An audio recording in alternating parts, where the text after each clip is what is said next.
Getting to know you. Getting to know all about you. Getting to like you. Getting to hope you like me too. Getting to know you. Putting it my way, but nicely. Or do I have to be nice? You are precisely my cup of tea. Yes, you are. Getting to know you. Getting to feel free and easy. I ain't easy. Are you easy? I ain't easy. When I am with you, getting to know what to say. I always know what to say, you know that. Haven't you noticed? Suddenly, I'm bright and breezy. Sorry, I'll open the window. Because of all these beautiful and new things I'm learning about you day by day.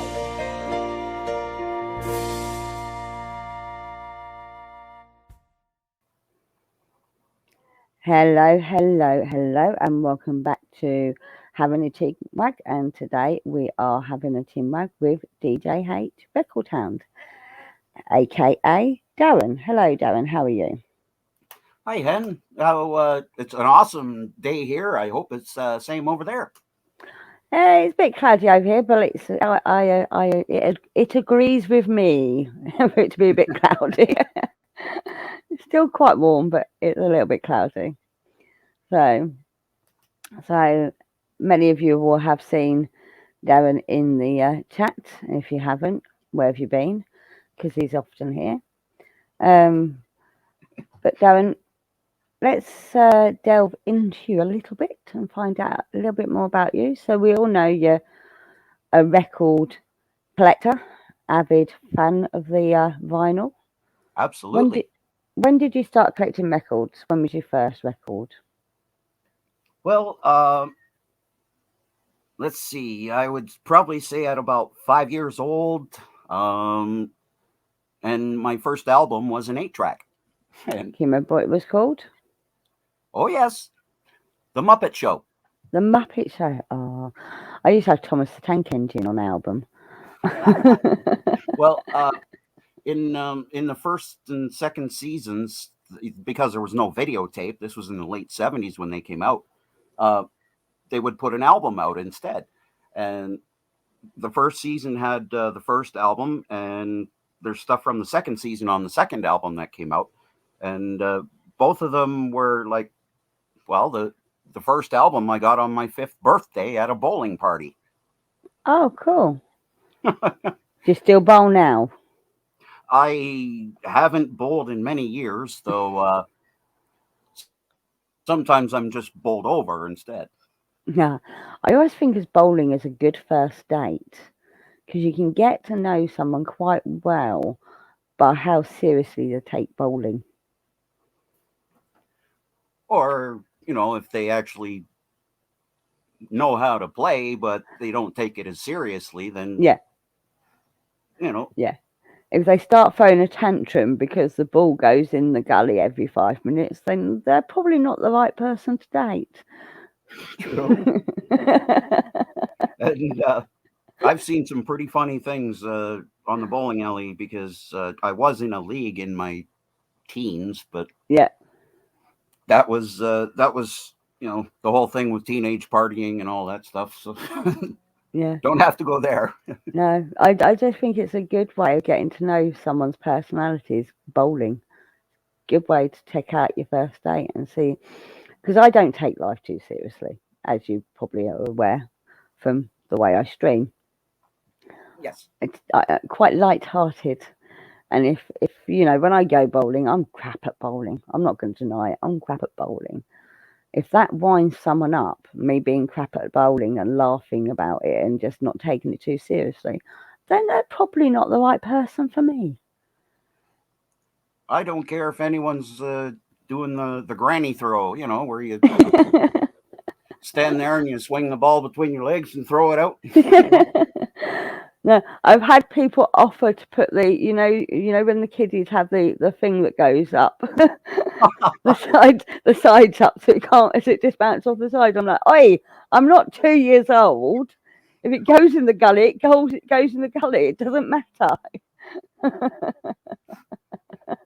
I've never tried bowling with the bumpers. That would have been fun. Someone did pull them up once, and this wasn't on a date. This was at a work do. They put them up, and it literally just bounced from side to side. And I thought it was hilarious.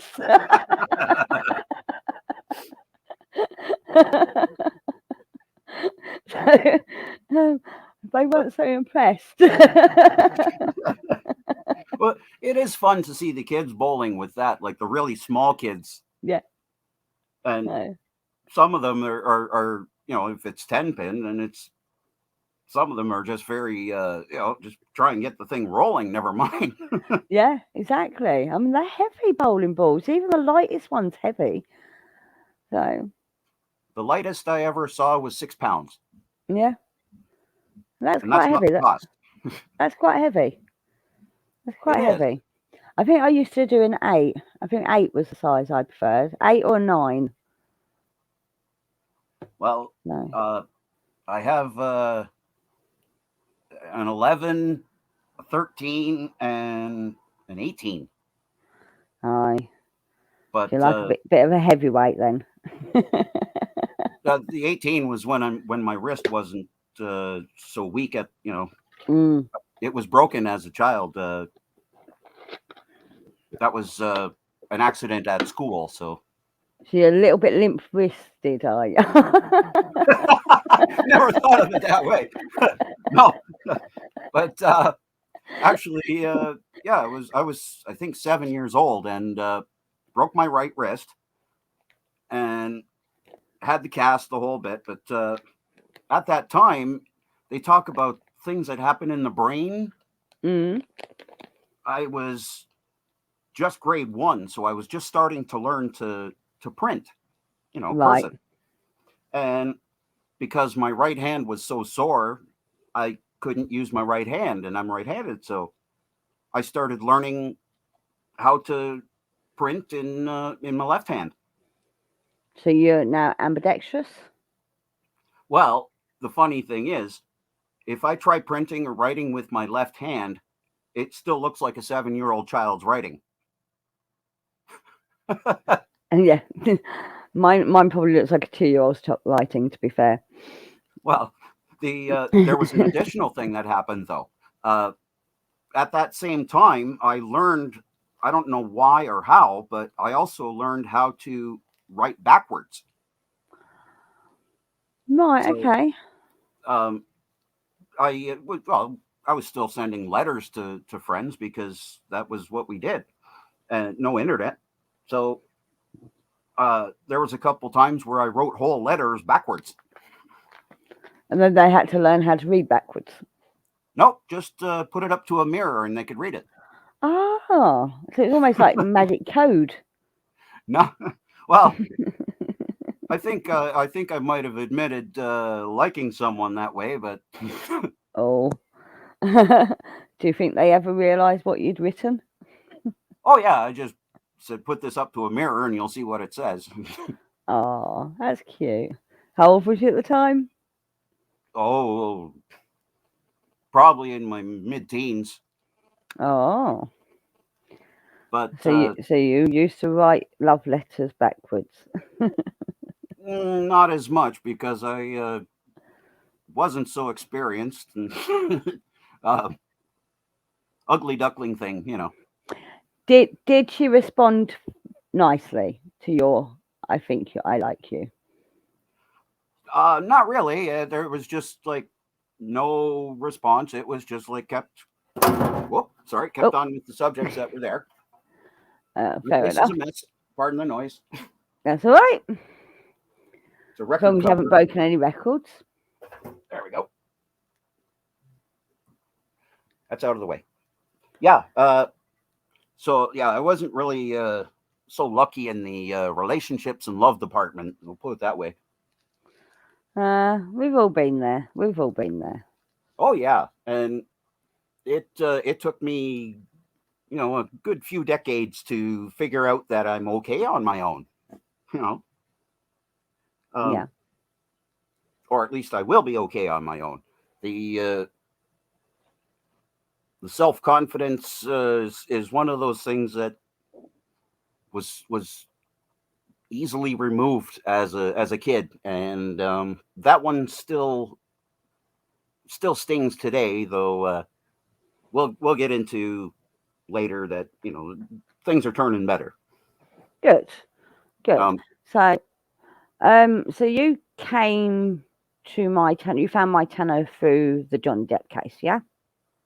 oh yes, this is partly because of my own health history, if you want to call it. The things that I've been learning about are more or less what have exactly been happening to Johnny Depp, and Okay. understanding that not just false accusations, though. The whole thing of acting out with, uh, almost like total evil, where the discussions are manipulated. Uh, People are convinced very easily and very quickly uh, with whatever accusations being made, and how it's been affecting my life. Never mind, even just in current moments. Mm. So that that's been something that I learned about the case through some of the videos that I had been watching through therapy. Okay. So you were falsely accused in the past. Is that what you're saying? Yes, And it's had very. There was a whole bunch of minor things while I was growing up, mm, and that was due to the other kids at school and all that kind of thing. Though as an adult, it got serious a couple times, and very damaging in the way that these accusations were done, as well as how it's it probably will stay with me for most of my life. Though I've been told that a lot of these things can go away. yeah. So it And affected you. It affected your mental health. Is and from what I remember you telling me, also you lost your job over one of the accusations. Is that right? I'd lost one of my jobs, and with earlier on with some of the more minor ones, Mm, it killed my career. yeah.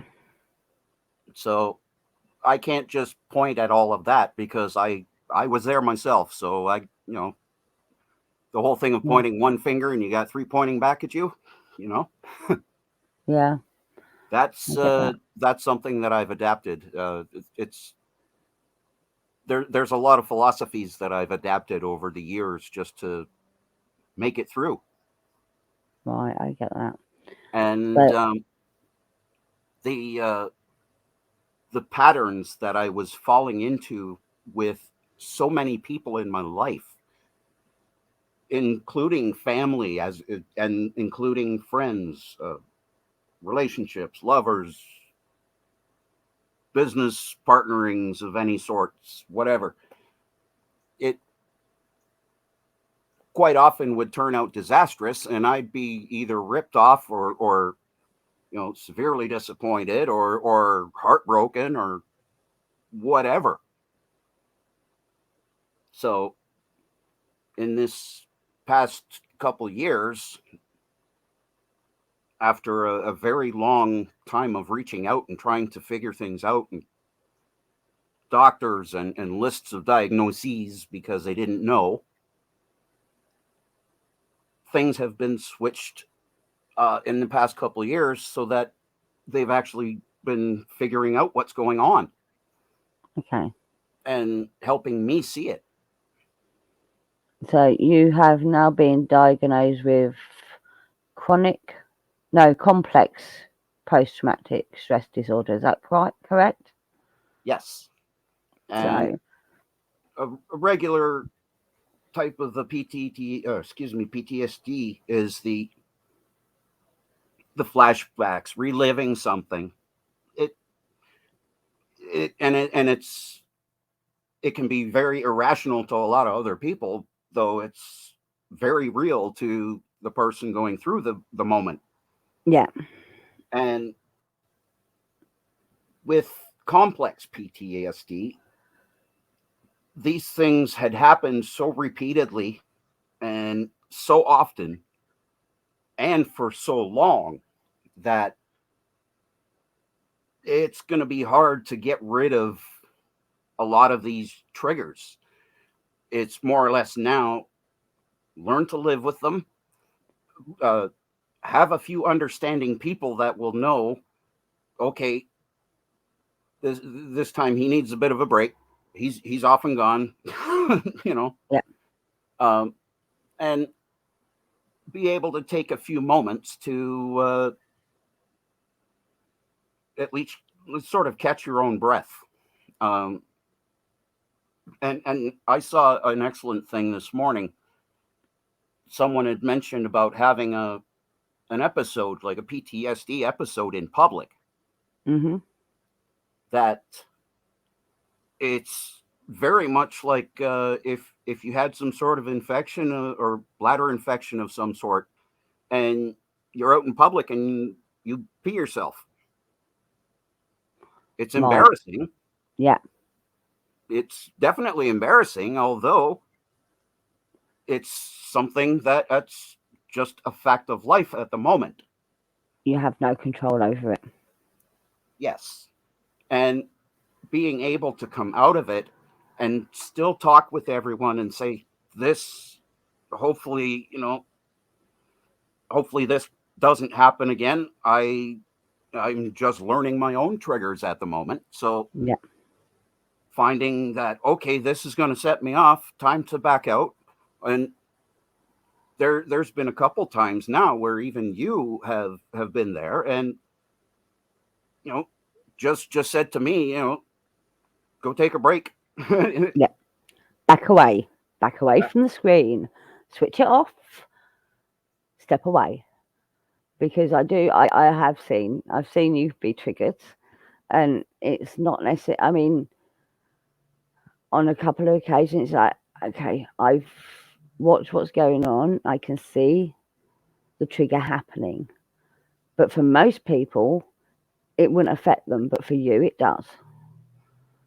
And And sometimes you just have to go, right, okay, Darren, turn the computer off. yep, and that makes total sense. And in the moment, I might not be so.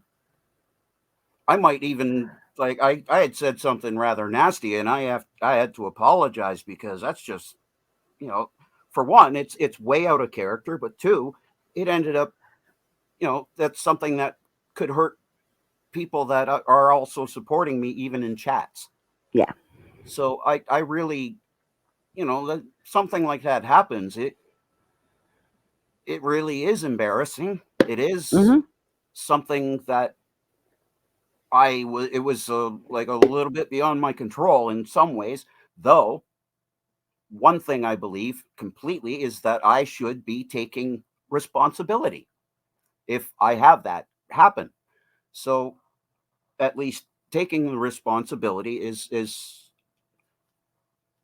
really helping, and just makes it's made me grateful to be part of this community, and especially participating even just in chats. Yeah. uh, I can get stuck for words very often, which I'm surprised I'm not right now. And stuck for words, at least trying to speak them. If I can type them, you've seen that I sometimes am the only one commenting for a while. That's partly because I've just realized there's Top Chat and Live Chat. So Yeah. Yes, and sometimes YouTube switches it from live chat to top chat without warning you.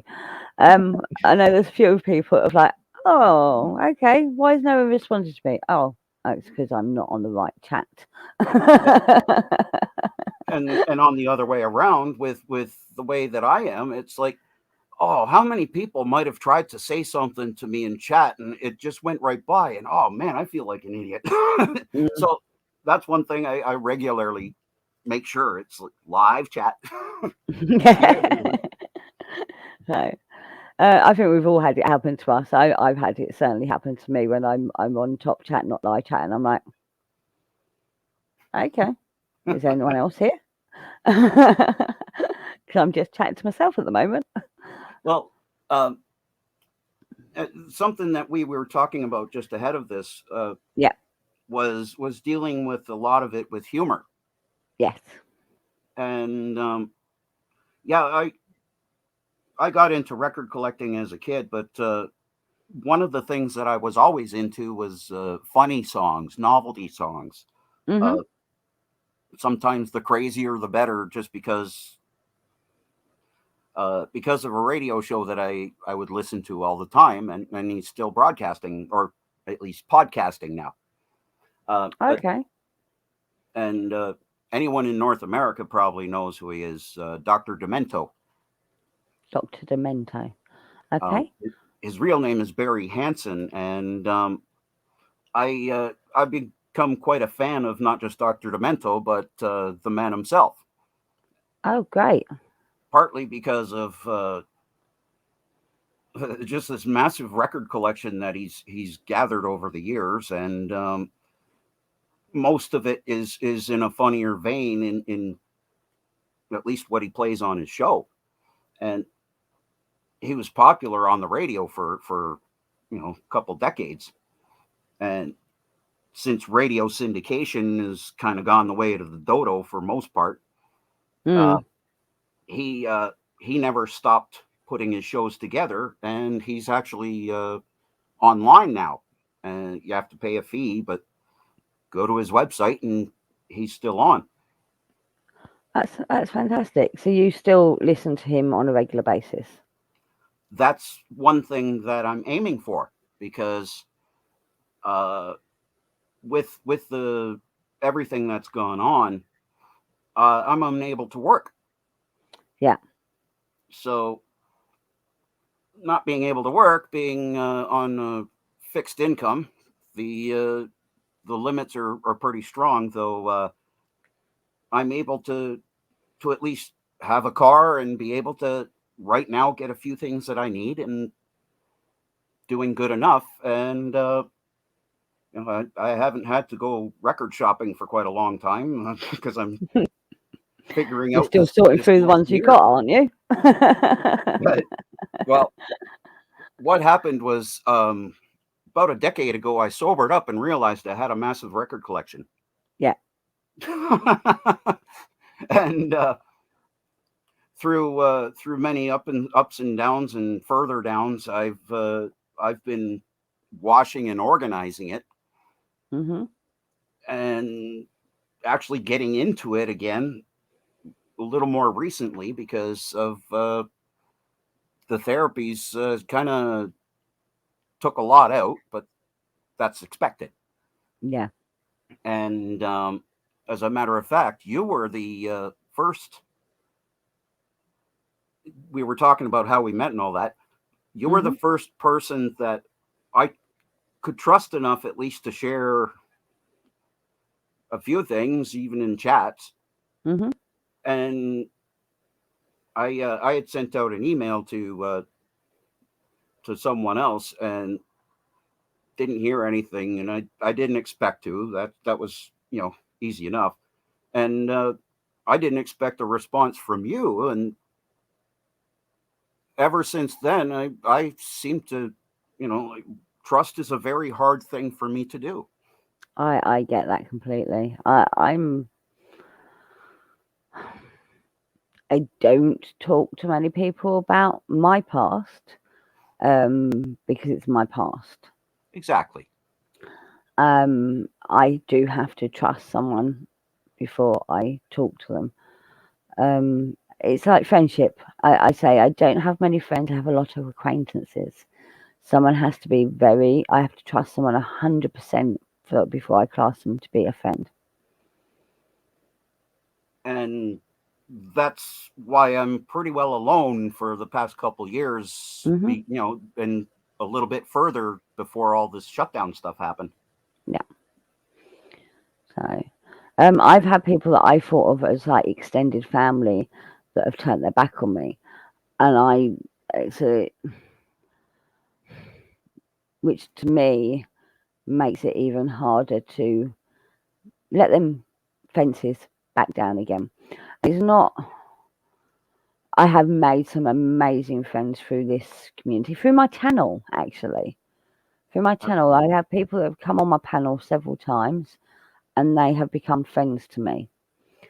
Um, because not only do we talk on screen and you lot listen, but we also talk behind the scenes and we know each other pretty well.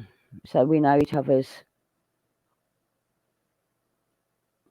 heartache, we know each other's baggage, we know each other fairly well. And And it's just through talking on screen with them. the other part I enjoy is actually getting to enjoy others' quirks in some ways, Yeah, because yeah, I'm kind of proud to be a weirdo in somehow, some way, form, shape. yeah. We're all weirdos. That's what this channel is. It's a bunch of weirdos having fun. And So, yeah. I've always said I don't know why you lot are watching me. You must be a bunch of weirdos. So now, all of my subscribers are weirdos, and you are weirdo number 45, I believe. 45, and that is because of 45 revolutions per minute. Is that on a Absolutely. single? Single, isn't it? Yes. Yes. The 7-incher. Yeah. That's So. that's the good joke that goes along with that is, hey laptop DJ, uh, how's that go? Hey laptop DJ, your girlfriend likes 7 and 12 inches better than your laptop or something like that. I can.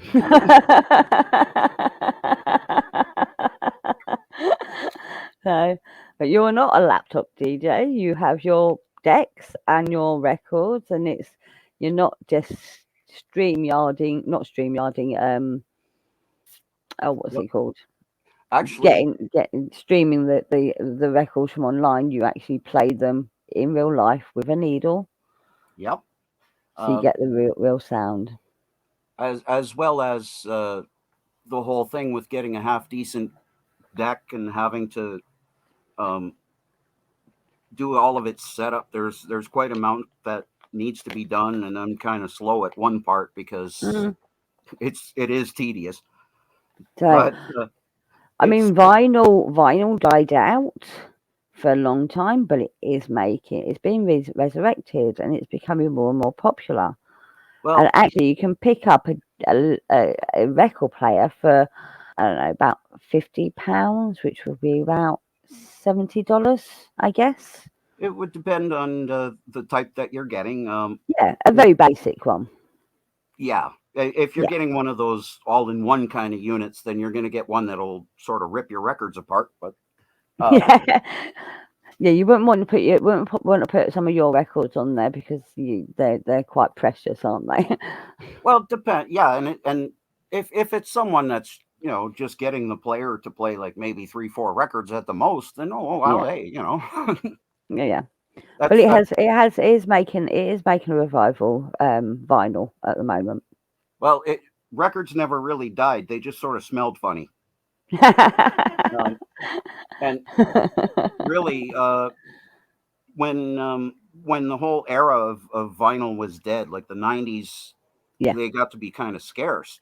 Though yeah, I could still order in, like Warner Germany was still pressing vinyl constantly. Um, mm, there was, mostly UK and German, pressing plants still going. yeah. But And they weren't. It wasn't what people wanted. People wanted the CD, exactly, which because it was the new thing. But actually, and they're meant to be indestructible, but they're not indestructible in any way, shape, or form. no, oh no. They There's shatter also, really easily. if you burned your own discs, there's a thing that's called disc rot, Mm, and that's when the disc goes completely yellow and it just won't register as a disc in your player anymore. right. So records have to be obviously kept away from heat. Oh yeah. Uh, Otherwise they warp. I've had a few well, of them do that in my youth, I remember. there's one sitting in the back seat of my car right now because I'm warping it on purpose. Ah, uh, the uh, the record had mold on it, and I scrubbed the mold off with soap, so it's unplayable anyway. But I want to hang it up, and mhm. it's the soundtrack of Young Frankenstein. Oh, okay. So if it's unplayable, I can put it on my wall at least. You can do whatever you want with it. I've seen people make bowls and so in fact I've got one here somewhere. It's like a little bowl. Obviously it's got a hole in the middle of it, but it's Yep, ideal for putting your keys or whatever in on the sideboard, yep. Well, Um, the most ironic one that I have on my wall, it was severely warped when I pulled it out of the jacket, but it's one by Jefferson Airplane, and it's called Sunfighter. So, and obviously it didn't fight the sun very well, or it lost the battle. oh, it lost the battle, and so did the copy of Johnny Horton Battle of New Orleans right next to it, because I found that down behind a Goodwill thrift shop, and the thing was hanging in a tree. It was well, it's in pieces. It's Right. it's like this weird chunk of vinyl with the label still on it. So, Mm. uh, So, out of interest, your oldest record, what year does it date back to? um, well, the patent dates end at 1910. 1910. Um, so it might be like 1911. Mhm. Uh, and that's actually a Hawaiian guitarist. Oh wow. Frank Ferreira is the name, and uh, that was I learned that because my grandmother gave me a few records before she passed, and then after she passed, I got a few more. But one of them was a an old Frank Ferreira record from, I'd say, probably 1916 or something like that, and I found a couple others. So Hawaiian guitar is actually, believe it or not, is a direct connection to country music. Okay. So I only know of one Hawaiian guitarist, and I cannot pronounce his name, and it's Israel Kamakawawa. Oh, the guy that did Over the Rainbow. Yes, Oh my God, he does it so good. it's fantastic, isn't it? It's beautiful. Um, but yeah, no, I love that sound, that his voice and his music is absolutely beautiful. But he's a little bit more up to date, and he's become quite famous. I would Oh yeah, say most people have heard of him. Um, but yeah, no, beautiful sound, beautiful voice, and and just beautiful guitar work. Guitar work. and that's a style that followed uh, followed over to here. So Mm, it didn't make sense at first that there were Hawaiian records with my grandmother's stuff because she was a country fan through and through. yeah, And I finally figured it out because, well, you're listening to it, it does have some of the same sound or structures, I guess you want to call it. yeah, And the steel pedal guitar was used in Hawaiian music first. yeah. and country went and adapted it right away, and whoa. So that's one of those first connections I made from history of music as progression kind of a thing. And there's a lot of, even in modern music now, there's a lot of stuff from way back that's used in modern music. Absolutely. And even though I'm not a fan of rap, I started out as a fan because most of it was meant to be funny. Well, yes, so the rap I listened to growing up absolutely was funny. But you listen to rap, I mean, it's not even called rap now. I think, is it called grime? I think it's called grime. And There's so many different names yeah, for it. I don't know. I'm not very up to date. What is your most up to date record that you hold?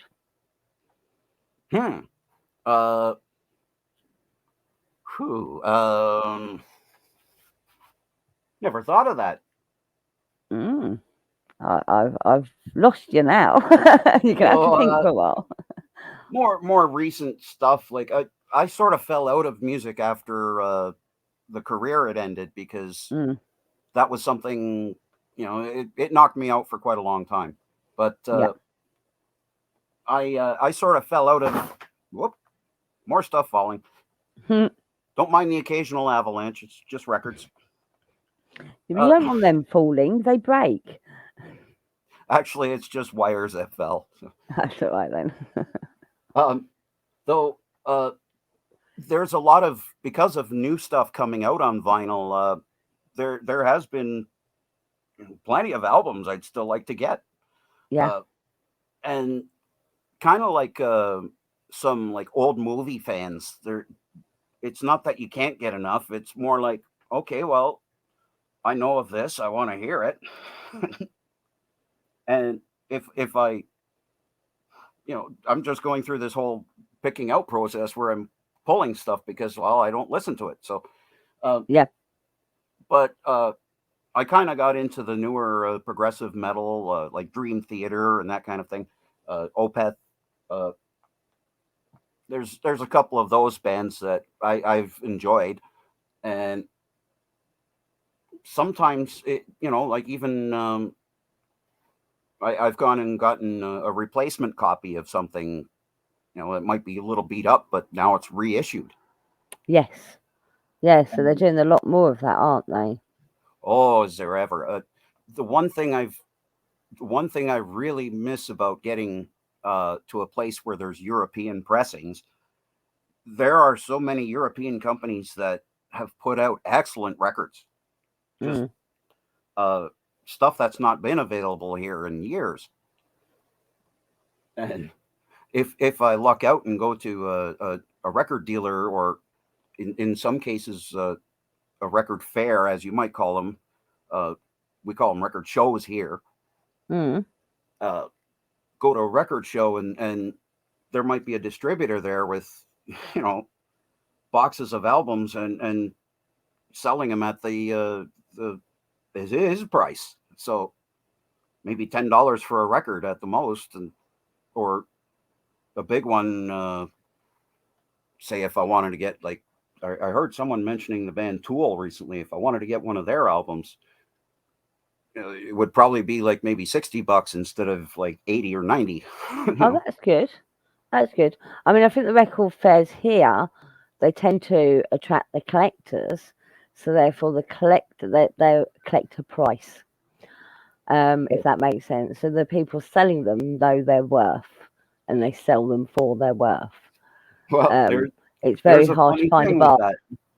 So some of the older collectors were getting ticked off that there were so many young people getting into collecting, and I'm the other way around. Like, I'm here, I got a whole bunch, go for it. Yeah. And some of these old guys were getting ticked off because all the Led Zeppelin and Pink Floyd copies are all disappearing. They used to be, next to nothing to buy a copy. $5 at the most, and they beat up their copies so much that they ended up selling it off and getting another one, or got it on CD, and now they can't find it on record anymore. Well, yeah. Because they're bands that people still love today. And any original pressings of Pink Floyd, or Stones, and all of those, and blah blah, the classic rock fare They're originals worth a of lot of those money. are actually in high value if they're in good shape. Yeah, they're worth a lot of money. You know, Do you have any records among your collection that you think are worth a lot of money? I've been surprised with how much some of the '90s records have skyrocketed in some ways. Uh, Wow. there's one of a Canadian band here that rest in peace with Gord Downey, but the Tragically Hip. Um, they're big in Canada, but they didn't make it much in the States, but or really much anywhere else. But legendary here, and Okay. I bought one of their albums for something like $13 when it came out in '94, Yeah. and that was like the only record in the whole place because they didn't have them, and they had like 4 or 5 copies sitting there for a long time. And when I finally got access to the internet and started looking up values and things, and I looked up this one, Day for Night, it's called, and my jaw hits the ground because it was like selling for $450. Wow. And Yeah. I thought I'd be a smartass and take a picture of it and put it up on one of the social medias, and I still had the sticker from when I bought it, so it's like $12.99 sticker on it. Mm-hmm. And still a shrink wrap on the thing, so the cover's in excellent shape. So And the record inside will be in excellent shape. it is, but it was very badly made. So um, I'm kind of hoping to give it a good wash and try and play it on the good decks and see if it actually doesn't skip.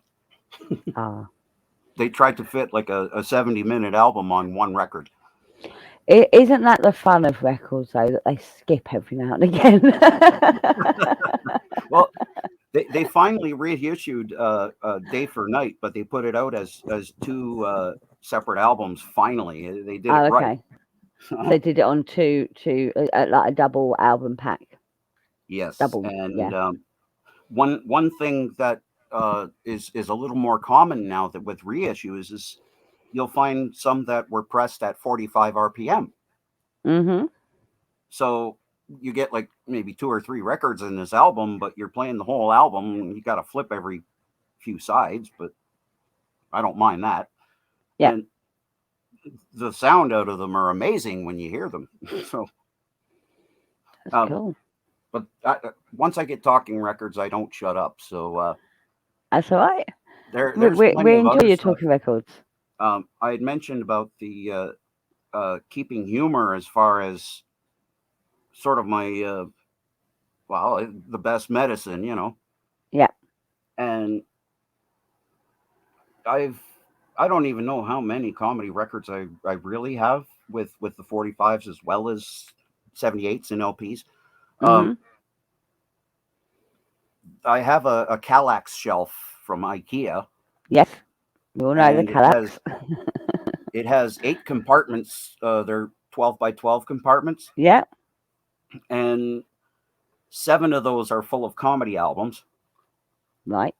Half of the 8th is like various artist comedy albums and cast albums, but the rest is like kids records that I've accumulated over time. So, like your Muppet Show. actually, I keep the Muppet Show in with the regular stack, but Okay. I suppose actually a lot of the comedy in the Muppet Show was adult humour. oh, and that was the funny part because I started getting the DVD series when they were putting them out, and watching them over again. Wow. Well, it was family entertainment, wasn't it? The Muppet Show was definitely aimed at the families. There was humour there for the adults as well as the children. Yeah, And you'll find that in actually a lot of Disney movies. There's humour in Disney movies for the adults because they know full well the parents have to go along and watch them. They can't send the kids on their own. And there's humour that is for the adults that goes way over the kids' heads, thankfully. yeah, and and a lot of that happened to me growing up, uh, because I don't know if it happened in England very much, but in Canada and the U.S., I'm talking like early '80s into the '80s. Hmm. Uh, Radio would have their comedy night on Sunday night. Um, I know in the UK that the BBC actually would have live shows as far as comedies and radio shows. They still do. It Mm. fell out of favor here a long time ago, but um, here what they would do is play clips from comedy albums. Oh, And Sunday nights would usually be the comedy night, and Dr. Demento is syndicated, so he'd be in the schedule there somewhere. But every station would have their own comedy show, and usually the theme was, there was a theme of some sort, and they'd stitch together a bunch of comedy clips from albums, wow. and play songs in that, in that vein, I guess you could say. Yeah. We were never much radio listeners in our household. So we listened to music, but we also watched TV. So we watched TV as a family, and we would watch the shows that were aimed at families on a Saturday evening or Sunday evening. And like I said, there was a lot of adult comedy mixed in with the child comedy because it was aimed at the whole family. Well, yeah, and as things were in Canada, the TV wasn't so uptight about stuff, and still Mm. isn't, as far as I know, like they are in the States.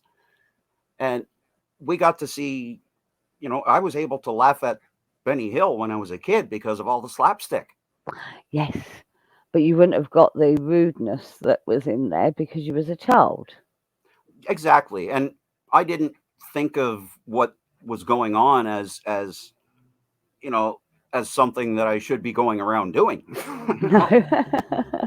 I kind of knew that off the bat. Yeah, yeah.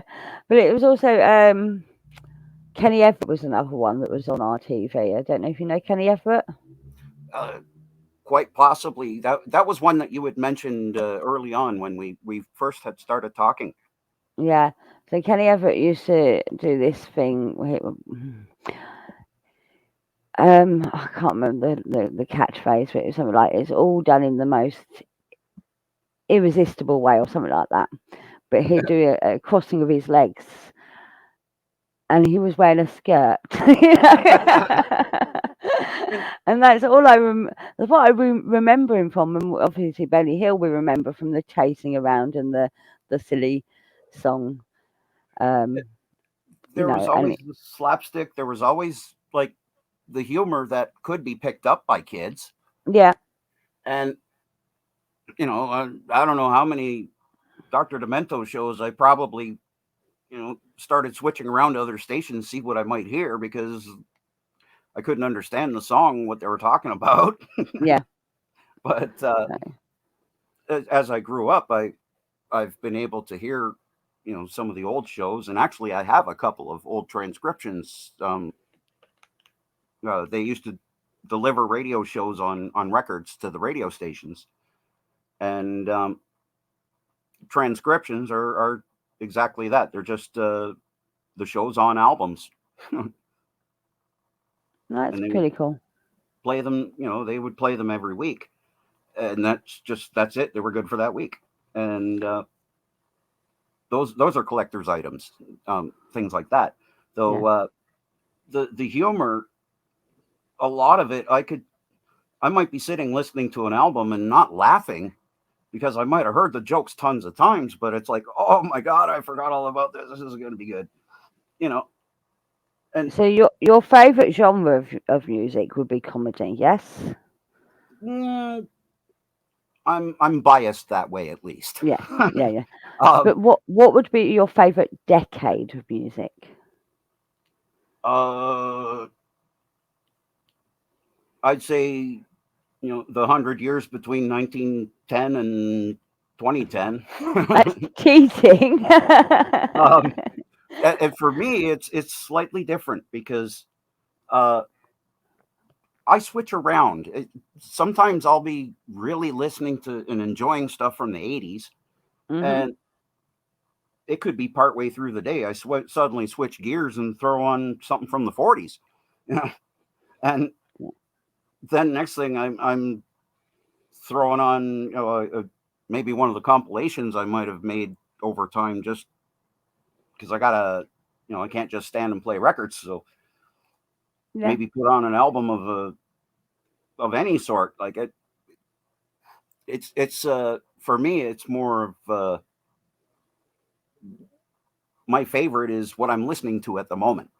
Ah, Um, so though I get in some of these weird kicks where I might want to listen to comedy for like a good few weeks. hmm. And, um, I might want to listen to classic rock or blues or some cases jazz or very little country here and there. But there's rock of all sorts that I've been a fan of, and classic rock radio, quote unquote, has sort of uh, sort of wrecked listening to single songs in some ways for me.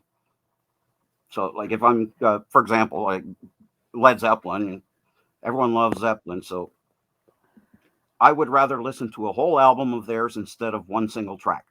Okay, bit like binging. Well, not like binging because I've heard like the fourth album I've heard so many times on my own, and you flip on a radio and they're playing rock and roll again. They're playing one of the others again. It's like if I get to hear the whole thing start to finish, then I can enjoy it. Yeah, And it's not exactly like that, flipping on a radio because they got so narrow. We used to be able to. That's how well before any Spotify or any YouTube or anything. That was the main way that we learned how to love some of the music that we do now. yeah, absolutely. I remember as a kid we used to put on BBC. Was it BBC One or BBC Two radio? I can't remember. But they'd Okay. have the charts, the chart show, Yep. And and I everyone still have my had cassettes. a little recorder, and they would record the charts Yep. every week. and and that's the thing too. Like maybe not the whole chart. You're just waiting for number 5 to come up. Yeah, And right. that was I still have some of my cassettes. Mm, But I did that with comedy, some of those comedy shows as well. So I have cassettes with like old Cheech and Chong and Shel Silverstein and Mel Brooks with Carl Reiner and you know 2,000-year-old man, hmm. hilarious stuff. Yeah. And just So you, having to go search for those things over the years, a lot of it wasn't available in Canada. So if I could get across to the States every once in a while, then that's pretty well. I'm asking for the comedy bins, and they're not used to yeah, that. yeah. So one of my favourite YouTube channels I watch is called Lad Baby. I don't know if you've ever heard of them. They're Oh, a British, they're a British couple. Well, I say couple, they're a British family. There's a husband and wife and two children. But you've watched their family grow. So it started off as a blog. He was about to become a father for the first time, you know, and it's like okay. his story of becoming a father, but it's developed into this family blog. But one thing they do, or have done for the last 3 years, is they've recorded not an album, a record for Christmas, and Oh, it started off as a joke, you know, we're going to try and get to number one, and they got to number one. oh wow. Yeah. So the first year it was like they were completely in shock. And the second year they were still in shock, and the third year they were even more in shock because they did not believe that it would get to number one 3 years in a row. Whether they released one this year or not, we don't know. They were saying they weren't going to release one last year, but they did. But they donate all of the profits to charity. They donate it Oh, to a food bank, and I think that's probably helps boost it. But it's a comedy. Each time it's a comedy, and it's parody. oh, So it's great. a parody, and it features sausage rolls. So, because Mark, who is the lad baby, Okay. he's a big fan of eating sausage rolls. No I matter where heard you he mention goes, sausage rolls and you were laughing about it. so no matter where he goes, he always wants sausage rolls. So he went to Spain. He's like, let's find somewhere that sells sausage rolls. You know, he went to America. Let's find somewhere that sells sausage rolls. You know, he's obsessed with sausage rolls. It's his favourite food. So he's done. We built this city on sausage rolls. Okay, yes. So what's the next one he did? Oh, I can't remember now. Sort of But anyway, each uh, time it's about sausage rolls. So he changes the lyrics to suit sausage rolls. But I sort think you'd enjoy them. But I think you have to watch the whole. You have to watch it rather than just listen to it because the okay. comedy is in the video that goes with it. If that makes sense. Oh yes. So but yeah, it's worth checking out. So it's Lab Baby. Um, and just put Lab Baby Christmas number one and you'll find them. So, but yeah, no, they're very high. They got, I think they made it big when he decided he was going to use a toolbox as a lunchbox for his son. Okay. You know, one of these toolboxes with all the different compartments. Oh yes. Yeah, and Uh, that's when they sort of made it big and became really popular, and the channel's grown from there. But they spend a lot of time playing pranks on each other, or trying. You know how nowadays what's that other streaming system that people use? The one where it's very short clips. oh, Um, TikTok, TikTok. Yeah. TikTok. So she finds a TikTok challenge, for example, and says, right, we're going to try this challenge. And these are normally things that are quite physical, Yeah. and they're not particularly physically fit people, so they normally go disastrously wrong. So you can see it coming. It's hilarious. Um, but I find them very funny, but I think it's also they're very humble and they're very still much, still very much the same people they were before they started earning loads of money. Yes. There's uh and it's great that you mentioned that because being a music nut myself, uh a lot of the times what I'd be doing is looking for stuff that I don't have on YouTube so I can just listen to it and uh oh, I got this song going through my head and I don't have it. Oh, type it in, Yeah.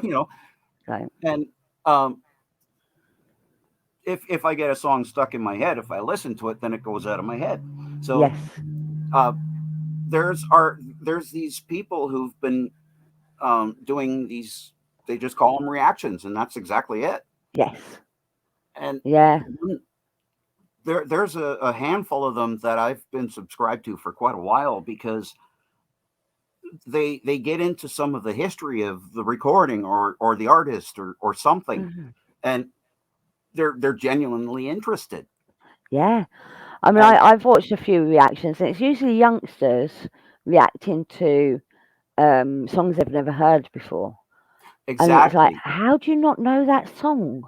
How do Well, you not know that song? It's world famous, but they've never heard it before. And I think yep. it's amazing watching the reaction of them. And what's been so great is like you had said, you get to see, like you said, with the family, with doing the songs and everything. That's so Mm, great. Uh, mm, and with this, a few of them, you're finding out that oh wow, this couple actually has a family, and they're actually growing their channel now enough that they could probably support themselves a little more with the kids, and yeah, it's like right on. but Yeah. they're getting interested in the music that, you know, a lot of us have known for decades. Mm. And the awesome part about it for me is, this is going to sound weird, but you get to see what I've been getting to see for years. Yeah. If someone's over at my place and we start talking about something, more often than not, it's like, give me a minute or two, or 5 or 6, and I'll find the record, put it on, and yeah, this is what we were just talking about, blah blah blah blah. And that's the kind of thing that, you know I love doing in person, because you get to see the person just going, oh yeah, that they're going to like this certain part or whatever. And Yeah. and I'm not like, I try not to point at the speakers and go, oh, oh, Yeah, wait for the next bit. Wait for the next bit. Come on, it's coming now. Wait, mate. Wait, oh, Here it comes. This a bit guy you'll drove me love. nuts doing that. So there's this one guy. He had the greatest intentions. He introduced me to some awesome music, but I couldn't listen to the music around him because he was always yelling and pointing at the speakers. Oh, you gotta hear this!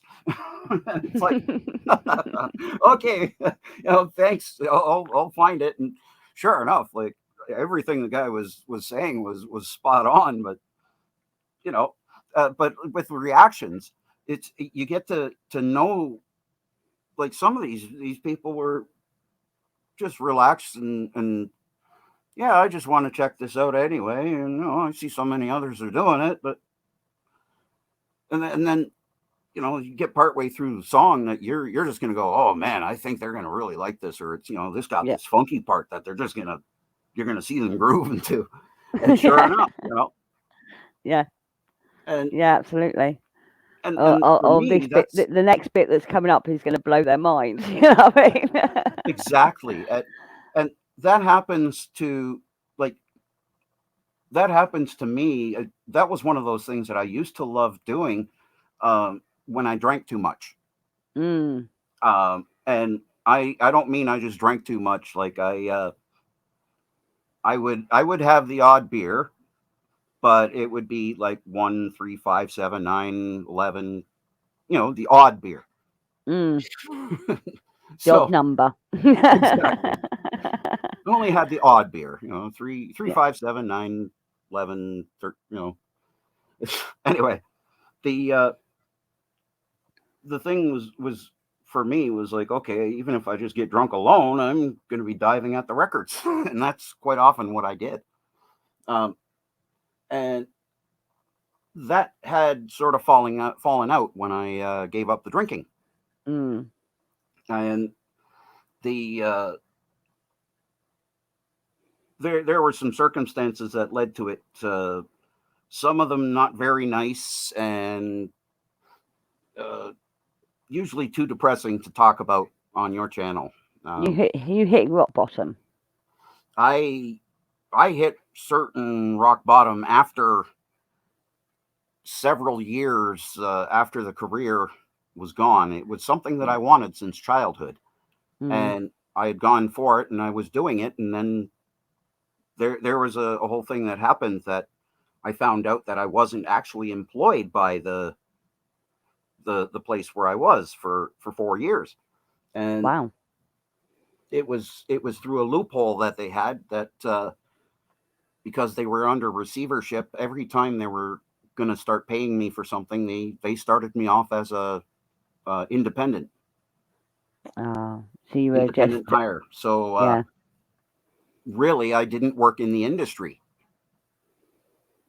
Mm. in the way that I was, qualified for, and I went to college and everything for. So, So that hit what? hard. So explain what was the industry? What was it you was doing? Broadcasting, Broadcasting. Sorry. and it was going to be for radio. Mhm. It actually was in radio. I worked at a station. It was AM oldies, or I think you call it midwave there. We have AM over here as well. Yeah. So it was AM radio, and it was oldies, and they were still doing it up into the late '90s, early 2000s. Mhm. And I went for production, which means you're sitting in this booth and your announcer comes in and they gotta read off this script of some sort, and you record that, and then you go to the library and behind you here with all this pre-made music that's paid for in this library of CDs, and there's like at least 100 of them, and you find something appropriate to go with it, and whatever sound effects, and you've mixed a commercial. So that was one of the jobs. There's other things like before the internet, there was a board operator, the person that the announcer that's doing their show. They don't operate the equipment, but I would. And being an oldies station, they every once in a while they'd actually have to play vinyl, and I'm probably one of the last that knew how to spin up vinyl at the time. So it was a fun job. I really enjoyed it. But like I was saying, I brought myself along, and I wasn't doing so well, especially in early 2002, because at the end of 2001, of course, we had 9/11 happen, but a month before 9/11 happened, my dad passed away suddenly, Okay. and that was on the 13th of August, and that kind of hit hard. So Yeah. I wasn't doing well for a little while. Um, the I ended up having a couple of bad episodes as far as old old memories and like a perfect storm basically of I wasn't ready for it. I I got fired, and rightly so, because it was a piece of equipment that uh, just a display got damaged, and that was in the middle of an episode of like what I found out later had been this PTSD. So Mm. and now the a lot of good reflection and understanding where things actually went. Like okay, so I was there, but I wasn't all there. Temporary unavailable, I think, was a good term for it. Mm. And I got into a relationship, which I really shouldn't have. So, um, partly because the home life,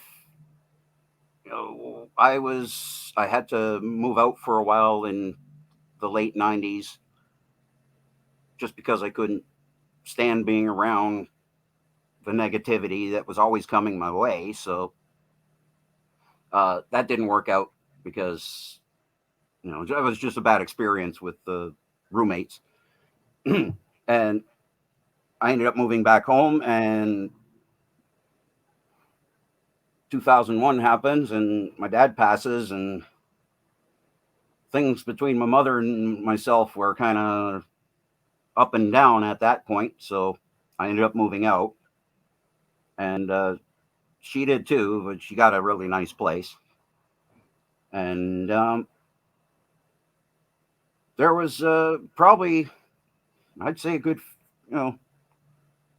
good 15 years that were lost in some ways or others. But that's something that, like I said, I had to stop drinking, Yeah. partly because it probably wasn't until like maybe '04, '05, I think. Like I was saying, I started saying, something's just not right. Yeah. And like I'm saying with me, Mhm. something's just not right. Uh, and of course, I was still in relationship. I was still having all these weird things happening. Um, like part of the reason the career was not coming back wasn't just because of this payment thing. Um, colleagues or former colleagues, I guess you could say, in the industry in the same city, I guess you could say, uh, had already had some rumors going. Yeah. And in that industry, it spreads pretty fast. This was even before internet, and partly because of what happened was happening just before, between my dad's passing and actually getting fired. Mm. Um, it was just more fodder for their, for whatever they were coming up with, and so that sort of, like, you could say, stigmatized me permanently out of the business, You were blacklisted, basically. more or less.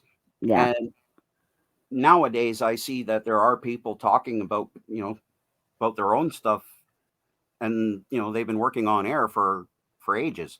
So Mm. it's like, okay, this didn't sound right, and it took a long time and a lot of self healing to get to a point at first at least, stop drinking, because if something's wrong, I want to find out. And well, a counselor a long time ago said, "Well, you're drinking a depressant, And it's like, oh, duh, yeah. And because of one of those accusations, um, I really got to see how I would be drinking all the time. Um, Most of 2010 is a blur for me. It was it was drinking to block it out. Well, with the way this accusation was done, um, how can I put this? The police, when they talked with me, said that the woman could have me put away with a snap of her fingers. Yeah. And that was to last for 2 years, at least, after what they told me. Mm. So I kind of had a cloud over my head for a couple of years. And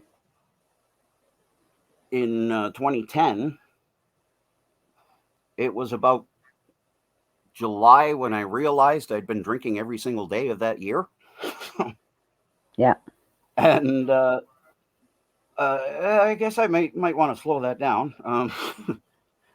And there was a way that I gave up tobacco, and it was done in a way that it didn't totally drive me nuts when I finally gave it up completely. Yeah. When I was smoking as a regular smoker, I started switching brands around, because what the doctor told me was, because of my height, I'm a bit taller. Um, the nicotine was messing with the circulation to my legs, Right. Okay. and it was explaining the Charlie horses that I was getting, or the severe cramp in the muscle behind the lower leg. Yes. Yeah. And when that cramps up, I've known it as a Charlie horse, so I don't know. Yeah. Um, I know what you mean. well, for me, I was working overnights, and like for the paying job at least, Mm-hmm. and the the time that I went to bed was like maybe I don't know, about like maybe 9-10 a.m. Yeah. And I'd finally just be getting into like a deeper sleep around maybe like 11 or 12, and both legs at the same time would cramp right up. Right. Okay. And but normally I was told that it's supposed to like start to go away almost right away. Mm-hmm. It lasted usually about 3 hours. Oh no, cramps shouldn't last like that. Yeah, and um, it looked weird when I tried to walk, because I was limping with both legs at that time, Mm-hmm. and I could understand now, like if someone had I forget the condition when they're born with it, but it makes them either limp or walk, really weird. Yeah. And I finally realized that's because they're limping with both legs. Yes. And I know what you mean. so it didn't help when I was having that happen. So I gradually, without even keeping any kind of notes or anything about it, because I drive myself nuts doing that, I gradually kept switching brands to lighter nicotine. And I got down to this brand here in Canada called Matinee, which is like, a lot of people at that point, they were asking me, why are you even smoking? Yeah. Because they were so light. And we got close to my birthday in April 2004. And I realized, okay, I think, I could probably put it down by now. Mm-hmm. And we were still allowed to go over to the States. And I think, no, I got someone to bring a carton over of Marlboro Lights because they were my favorites. Yeah. So they brought back a carton somewhere in March. And I got through those like, I'd go through those like a pack a night if I could. But this was sort of like my treat before I finally stopped. Yes. And 2004 at 4:44 in the afternoon, Mm-hmm. and it was on April 4th, I lit my last one as a cigarette smoker. Hi. And And you've not turned back since. and it's not worth changing because it's actually something I can tell people truthfully. I quit on all fours because I had to. Yeah. Right. And that's the kind of thing, like I've been able to turn some of these bad things into something humorous somewhere. Yes. Yeah. And I might catch myself accidentally repeating those kind of things a little too much at times. So I'm trying not to. And there's been so many things that, pandemics and all that other stuff aside, and beer bugs, I should say, and other stuff aside, No, pandemic's fine. where the shutdown actually was a little beneficial for me because I had to back away from people anyway. Yes. And as I went into this one program that the hospital was running, unfortunately, what had happened, like this is going up to, so I'm sort of jumping around because ADD, ADHD, highway to, oh, look, a squirrel. Uh, the the way things had happened over the years, at least where I was reaching out, it was starting to be heard. Yes. And there had been a few things like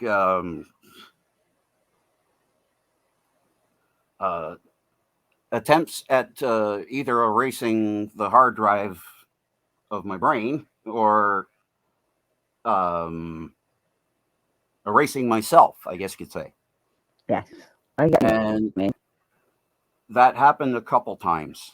So that was something I could really identify with other people, and starting to learn about what might be happening with this, like happening with me. And 2013, I finally started, I finally went for this thing where a nurse practitioner interviewed me, asked a whole bunch of questions. And Mm-hmm. the interview was supposed to last 2 hours, one session. It was 2 2 hour sessions because there was Okay. so much. And the all these questions that needed to be answered were taken to a doctor that read the whole thing through. And then this was where like things like on screen, talking on screen was still kind of new. And there's a closed circuit medical one that they have. Yes. And you'd end up talking with the doctor that read all this stuff, and the doctor just goes back and forth with you for probably about 40 minutes. And then they kind of give their conclusion, another week or so later, like they write it out. Yeah. And definitely coming on, they figured there was anxiety, depression, and so possible PTSD as well. They weren't sure if there was like some sort of borderline thing in there. Right. And Okay. even I was going, huh? What's that? And then I looked it up, and it's like, well, not exactly. I couldn't figure it out. And I'm thinking that there's like, at least there's an answer to start with. Yeah. And the way that hospital outpatient services had been was very lacking. Let's put it that way. They only had a few programs where maybe they could get someone in from like the region that might be qualified to talk about whatever. And it was more like education sessions in some ways, but they only had these few arbitrary programs that you'd bounce between, and it's like none of them were really helpful. But like, it was one of those counselors that had said to me the most logical thing, that, yeah, you're drinking a depressant. So, yeah, let's go from there. And that year, 2010, the way that I quit tobacco was how I pretty well weaned myself off of alcohol. Right. Okay. I only started, really, like they say, one day at a time in some of those situations. I wanted to see if I could do at least one day a week. And Right. maybe in a few weeks, let's see if I can string together 2 days out of the week that I don't drink. Okay, that was a little hard, but I got to to 3 days eventually, and I got to see on the second day if I drank, when I stopped drinking, and the second day I was off of it. Yeah. I was the most miserable son of a puppy fart that you'd ever met. Yes. And that was something that even I started to realize. So, and oh yeah, depression in that. Oh yeah, I was drinking a depressant, and it was always 2 days after I had stopped that I really got to see it. Yeah. And all right, well, let's see if I can string 3 days together. And once I got to the new year, that was the end of 2010, going into 11, I had gone to a local native reserve. Well, not local, but it's a few hours away. Went to the Six Nations and got myself a shirt that was slightly too small. And figured I'm going to try and fit into this thing by my birthday. It was in April. And I ended up at New Year's Eve, just at, actually 12:30, so New Year's Day, if you want to call it. Yeah. Half hour into the day. I went downstairs, close to a half hour. I went downstairs and went to get another beer out of the cooler. And I look up at the clock, and the clock was the exact same number of the radio station frequency that I worked at. Right. And I put the lid down and said, okay, that's enough. So in a weird way, like numbers were. I got to see that number on clocks a lot over the years. Yeah. Just when you glance over and you see it, and it's like, oh, come on, really? Yeah. And that was the only time that I really didn't have that reaction when I saw that number on the time. So I just put the lid down and figured, okay, I guess I'm starting now. Never mind when I get home and wake up. And you never turn back? Yes and no. Unfortunately, like I was saying, some of the home life was a little rough there. Yeah. Not because of violence. I'll put that right out there. A little more on the how could I put it?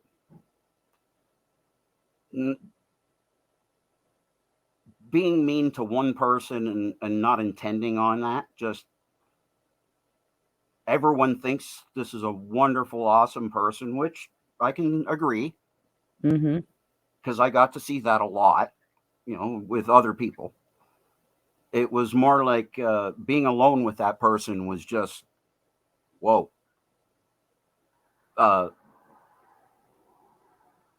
The comments, the attitude,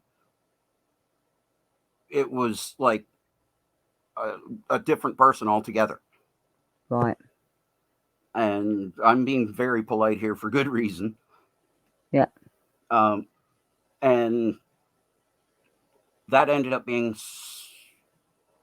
a rather rough thing, even after I'd stopped drinking. But I was invited over for my birthday, and it was just going to be a little like, let's have some supper and birthday cake. Okay, I'll go for that. And I was wearing that shirt that I had bought, as well as I had gotten a membership at the local YMCA, and I was working out. Yeah. So for 4 months, I'd been working out. I'd been off the booze. Had to detox myself at home, but that was, that was a trip of its own for other reasons. Yeah. And feeling pretty good that day. Yeah. So I go there and have supper, and there was just 4 of us, and like closer relatives. And between the 4 of them, they're talking the whole night, and I got to speak maybe 3 whole sentences. Right. Edgewise or otherwise. And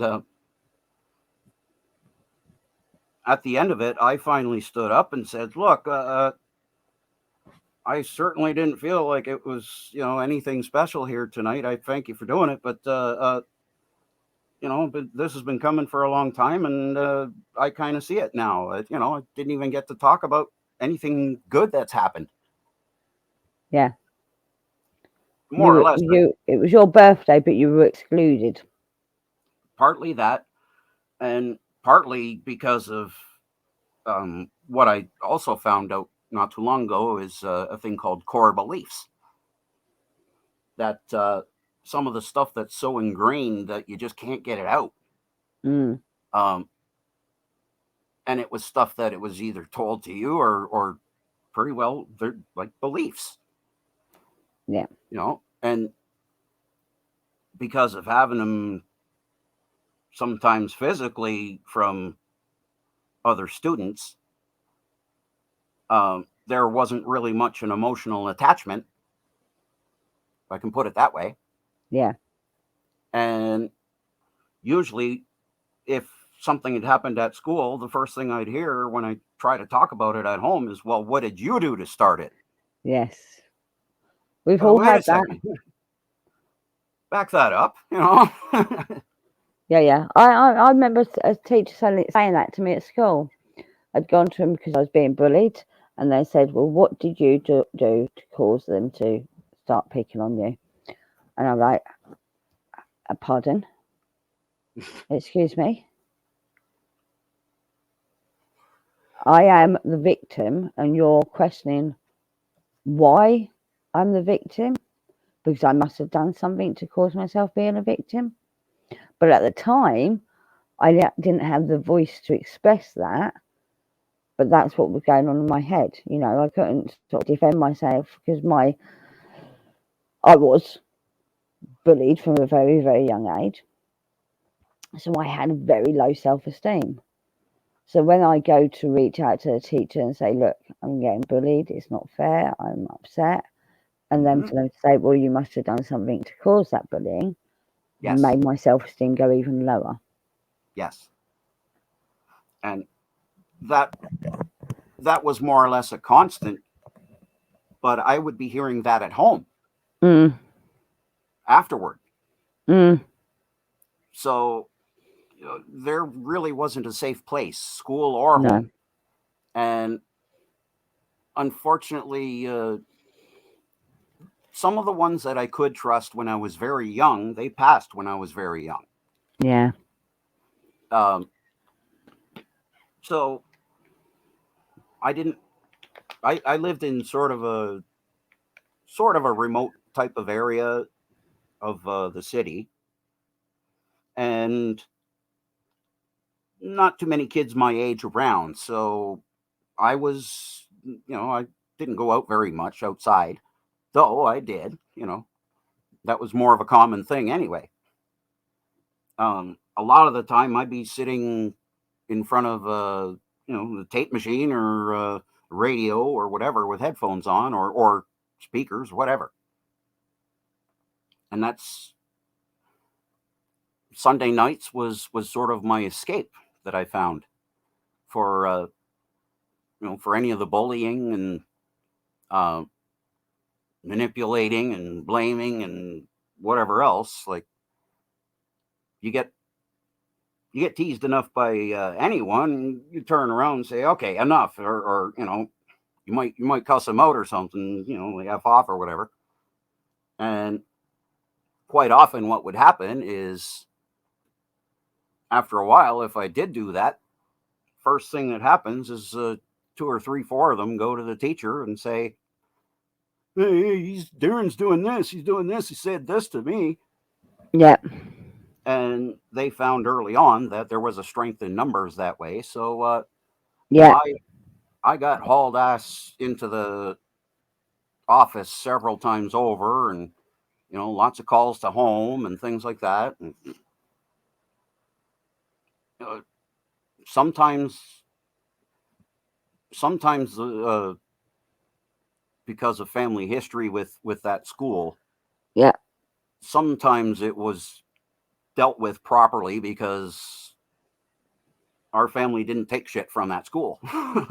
right, But with being sort of absent, you could say in that sense. Um, Sometimes it was just Darren being Darren.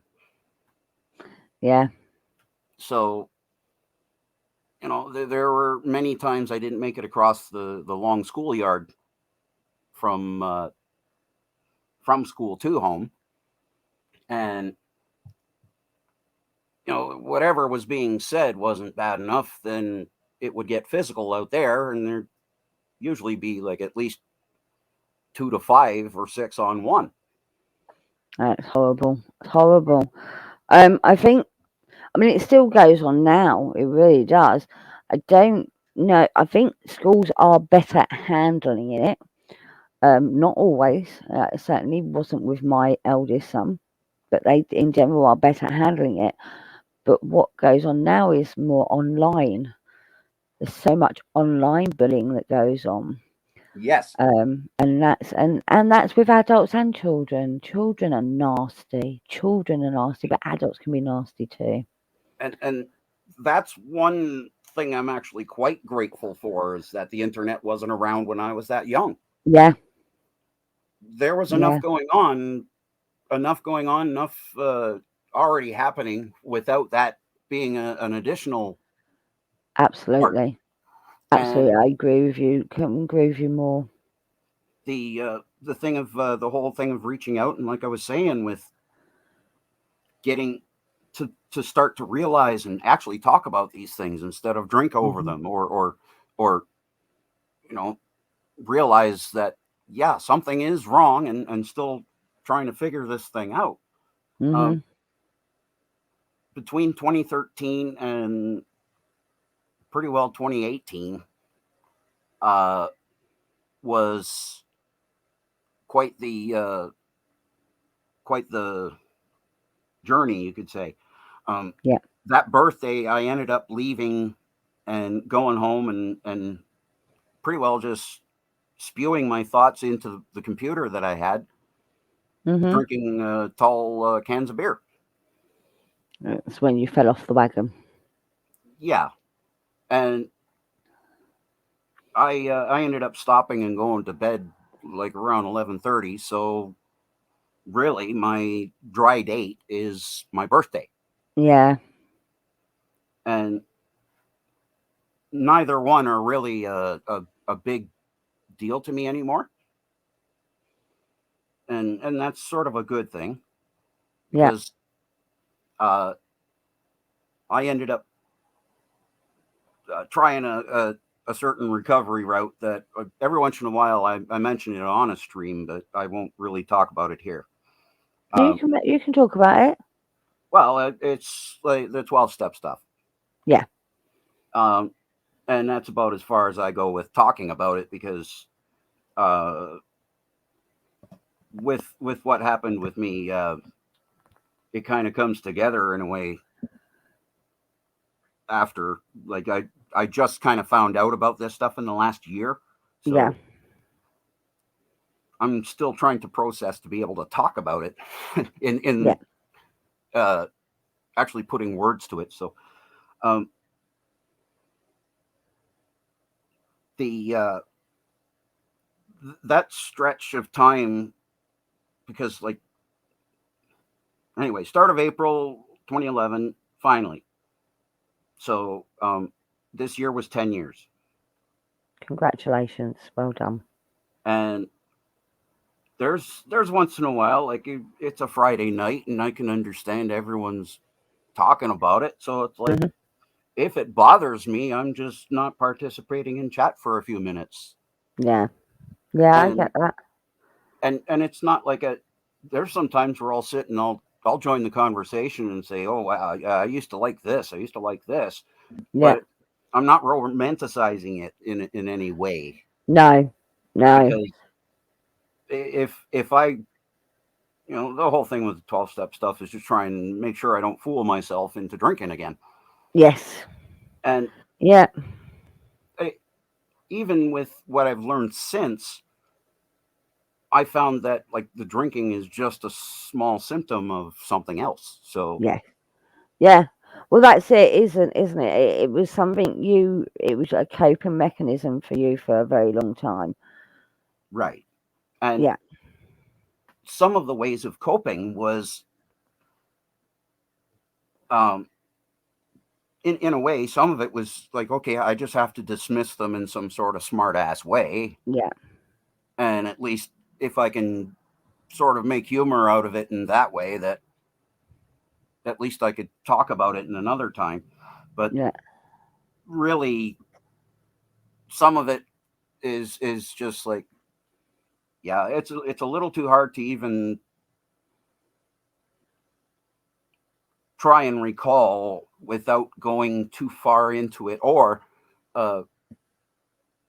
putting myself in some sort of, like, weird flashback or something Yeah. again. I get that. I get that. So, shall we move on to something a bit lighter? Well, actually, it only gets a little worse, but then it gets tons better. Okay. Into 2018, I'd still been reaching out and very unsuccessfully. Part of it was, you could say, a bias against men, with one of the organizations, and this was like looking up reviews of this organization online, and you get to see those reviews that come up. and everything was glowing from women, and everything from men was like they just wanted me to. It seemed like they didn't care and just wanted me to find the nearest bridge, kind of thing. And that was my experience with them. Yeah. So that kind of had wrecked a lot more of the trust with women that I had because of that allegation, especially the last one. It was nasty. And the idea that like I need, that I should be in any kind of relationship was just, I wasn't thinking much of it. But 2016, I had the last of three in a row, you could say, that I got to see every bad trait that I had been with before. Yeah. And a lot of manipulation, a lot of blame shifting, a lot of weird stuff that would come out of them, and then find out, yeah, that was pretty well their thing. Okay. They're into that. Okay. But 2016, I just said, okay, I got to work on me. Yeah. And by 2018, the end of 2018, I was accepted into this program through the hospital. At least it had been revamped and fixed up or whatever, and started going for just outpatient services as far as some of the DBT and CBT, the dialectical behavioral therapy, as well as I forget what the C is for CBT, but behavioral therapy. Cognitive. Thank you. And at least they were building better programs. And near the end of 2018, I had gathered enough, at least half decent equipment to start assembling a radio show, and actually started doing it. My first episode was on a internet radio site. So it's like a radio station, but it's actually internet radio. Yeah. You go to the site and you listen in. And the first episode was a Halloween special. Okay, cool. So I was only doing an hour a week, but for that I did a 2-hour show, and played a bunch of novelties and funny stuff, and like very light horror kind of thing, and that was that lasted until the Christmas episode. Okay. And it's not for any bad reason, because I finally got accepted into what they called day hospital. Yes.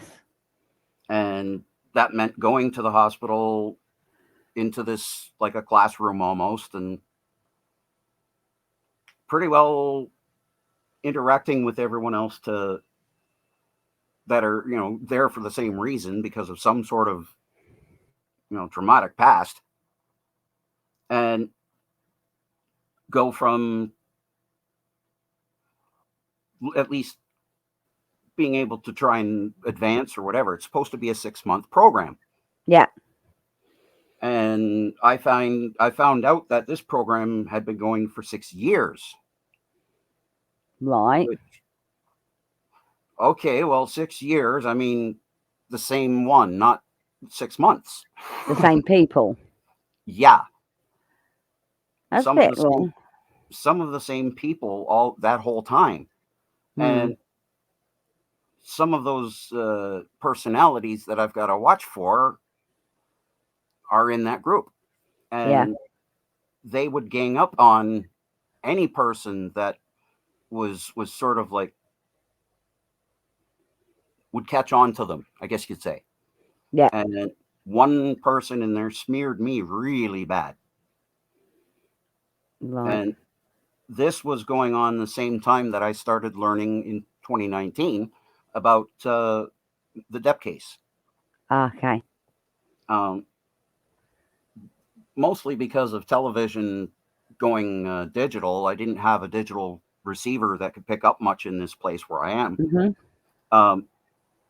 I pretty well fell out of watching television very much as well. The DVD player that I had, it died after a few years later. So really, I hadn't been watching movies in a long time, and never really thought of Johnny Depp as anything more than just another actor out there, and whatever. I remember a couple good movies that I liked, and he was in them, so okay. Yeah. But starting to hear what was actually going on in the case, and then exactly in this group, I'm seeing this stuff playing out. Yeah. Partly with me, but partly with someone else. Yeah. That's the only good thing I could say about this case that's been happening, is that personally it actually opened my eyes to what's been going on in my life for this whole time, and understand it more so that I can do something altogether. Like I've been saying, I just wanted to understand what's going on, so at least I can turn around and face it in some way. Yes. Yeah. So turning around and facing it this past year has been pretty well my it's been my job, you could say. Yeah, it's your focus. And this is going to be a lifelong process, though. Mm-hmm. At least getting a good start has really been helpful. So I had left that group because of the way it was, and this is where, like, I was not in good shape because of it was supposed to be a very safe place, and it wasn't.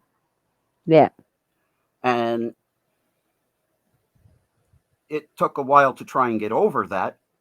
I had a previous problem with what I'd said in an organization before, and I learned that I had to write it out, because if I was by chance having to complain about it in some way or another, I might have to repeat it over and over, which means that it would keep re-triggering me.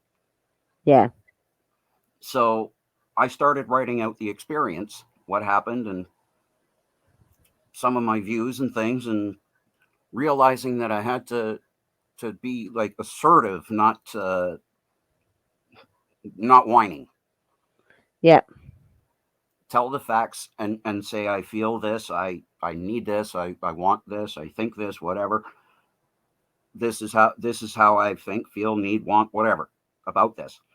Mm-hmm. It ended up being about 7 pages. Right. And I didn't know who I'd be giving it to. It was just like, this is in complaint. Yes. And what has happened, as far as I know, there's when I finally finished the letter, it took a long time because of a thing called you've heard of hyperarousal, which No, means I haven't.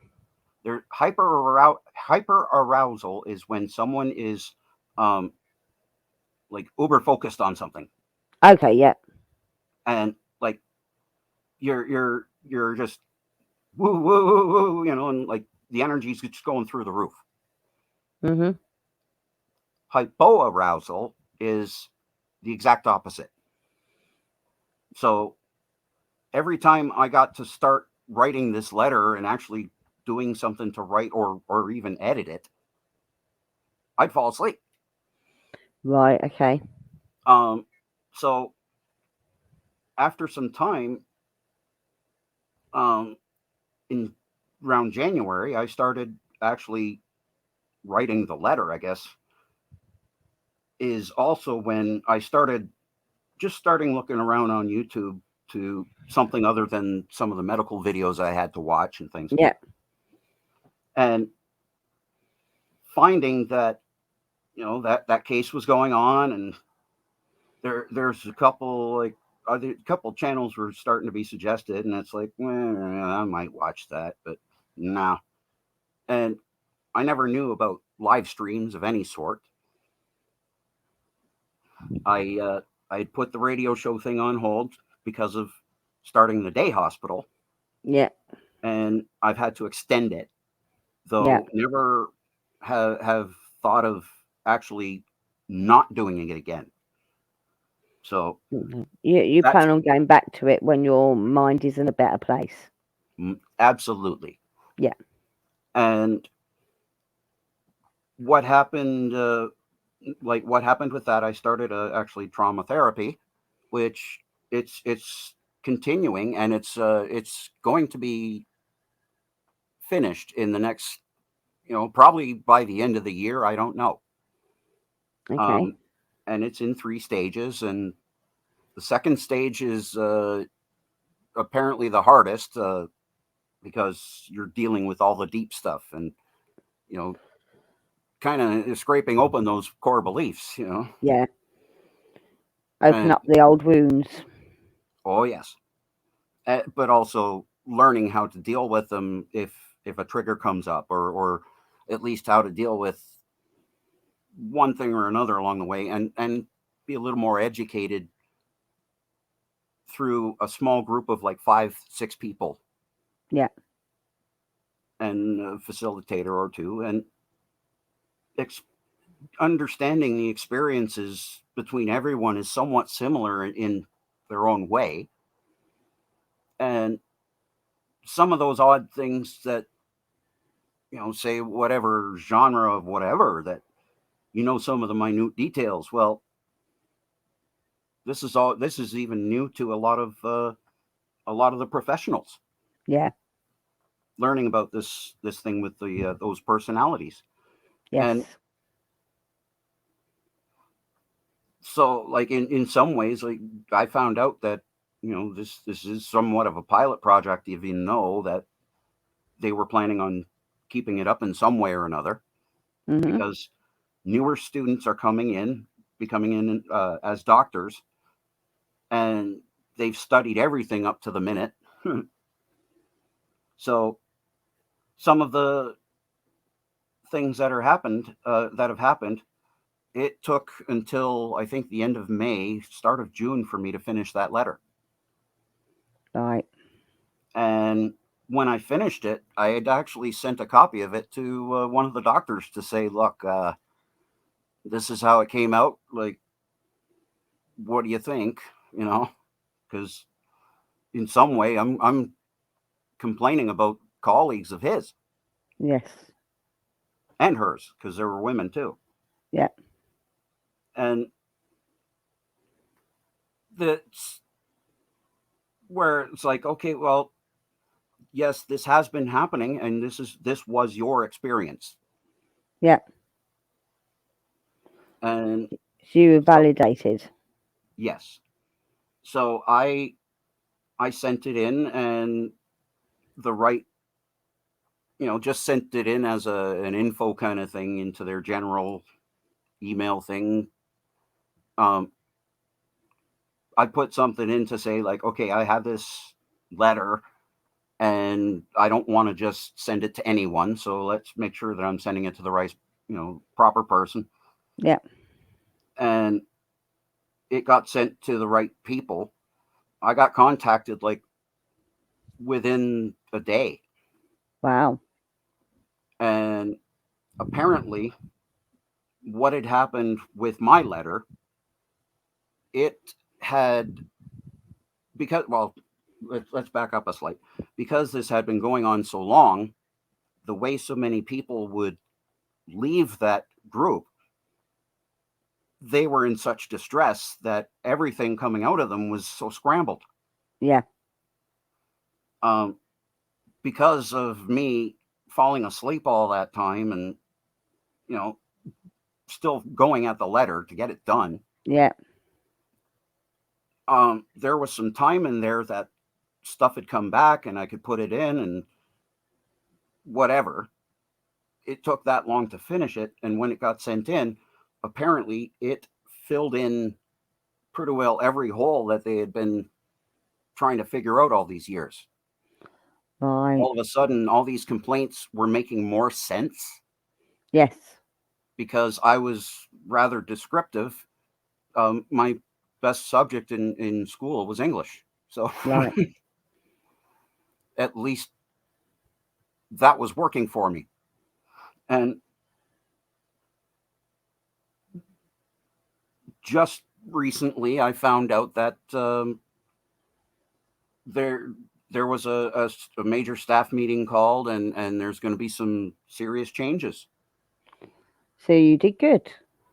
And I And haven't hopefully heard. other people will benefit from what you did with that letter. That was sort of the idea because I was already walking away from that part of it altogether. Mm-hmm. And part of I'm having trouble talking. That's all right. You're right. Part of what I was saying is, okay, I've already gone through this. I'm not the only one. I got to realize that. Mm-hmm. So I was validated just by seeing someone else going through the same stuff. Like they ganged up and then Yeah. scapegoated the other one right out of the group, and that was usually one of their cheerleaders. Hmm.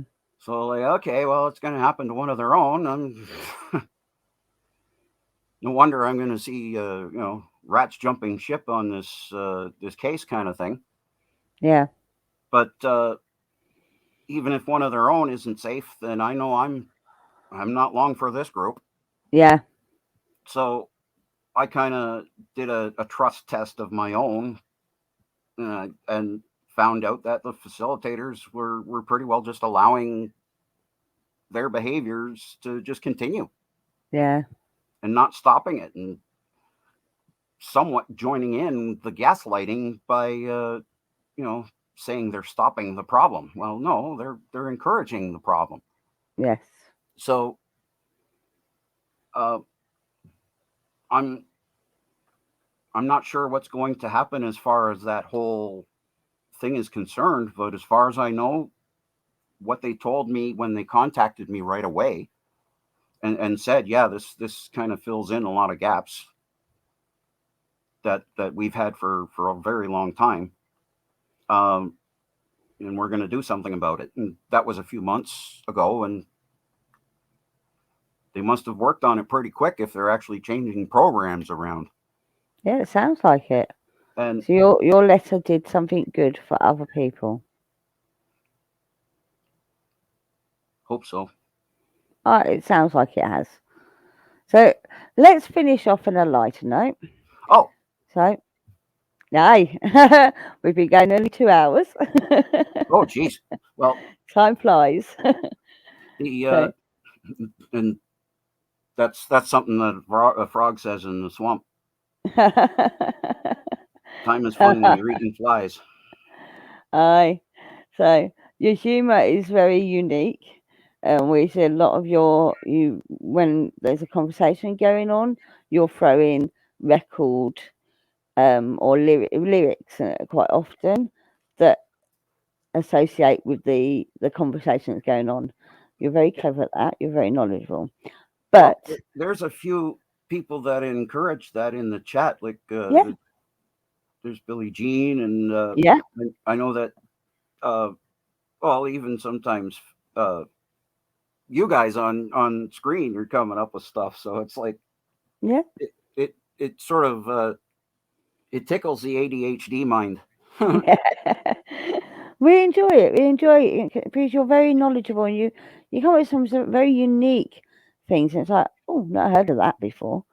But And actually, yeah, getting to all the lighter notes. yeah. I don't even have any notes.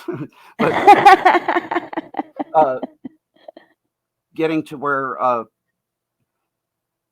like around January, I started checking out some of those live streams, Yeah. and I'm not sure how long into that I just kind of listened in, and on Rob's channel, Yeah. I finally commented something, and felt accepted almost right away, and it was like, Mhm. wow, this is weird, but okay, and I guess it was partly the humor, because I know that you would make funny comments, and you'd have TJ making funny comments, or I think Mandy was even in there a lot, Oh yeah. and of course Fanta making making the odd cracky here and there. And it was great.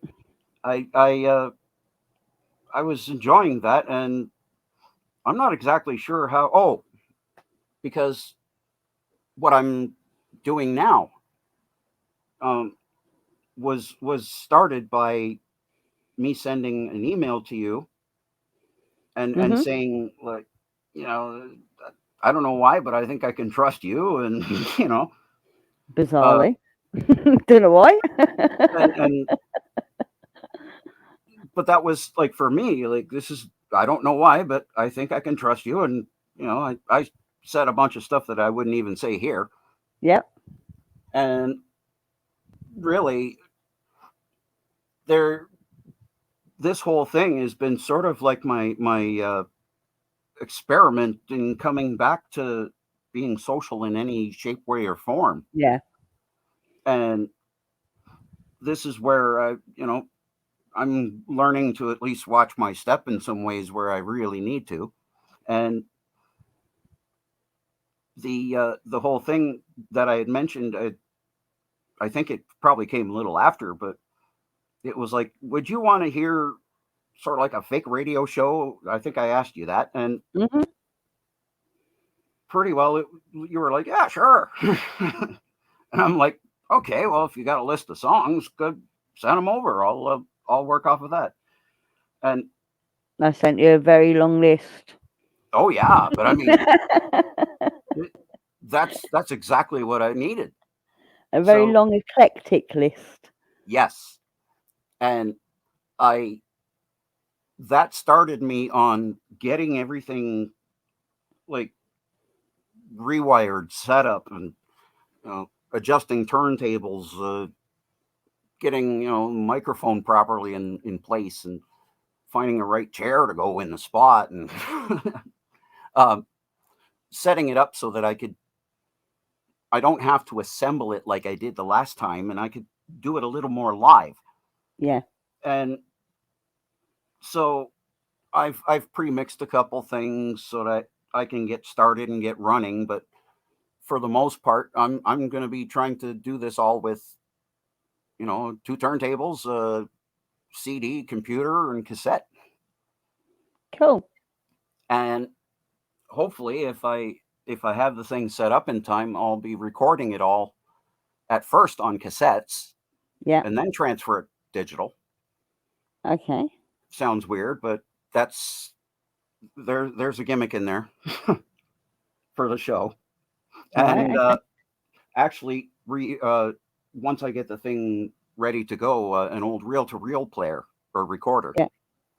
and I'll use the reel-to-reel to actually get this thing happening. And Wow. so I this actually started me on a lot more work than I thought I was going to do, but I'm so happy to now, Yeah. because um, I've been recording stuff in between as everything else is getting set up, so it's digitally all right, and some stuff that's guaranteed to skip, I just wanted to make sure is actually digitized. Yeah. And one of the things that I do for calming down and relaxation is the audio restoration. Um, Yeah. on screen, I can actually manually zap scratches out. So, like, someone on a gamer can zap zombies, I can zap scratches. Wow.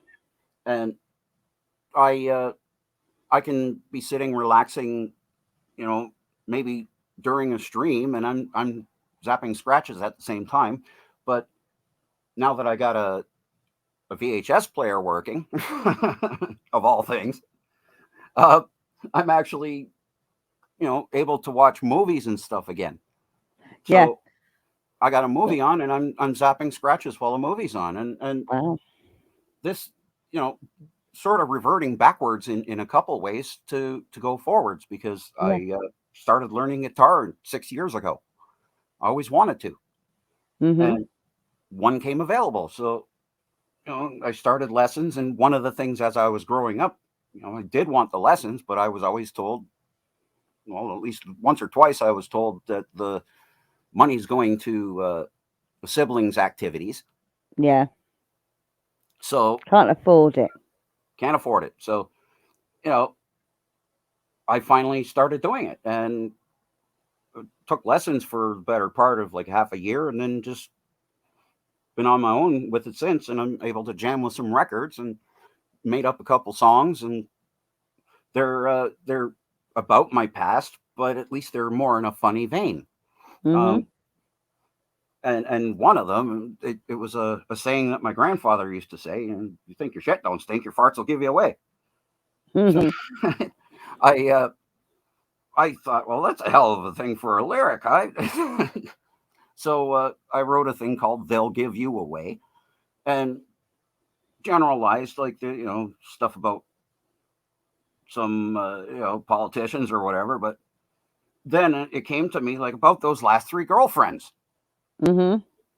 and that whole thing with the case and everything. It's been a little more solidified, sort of like an anti-Karen song in a way.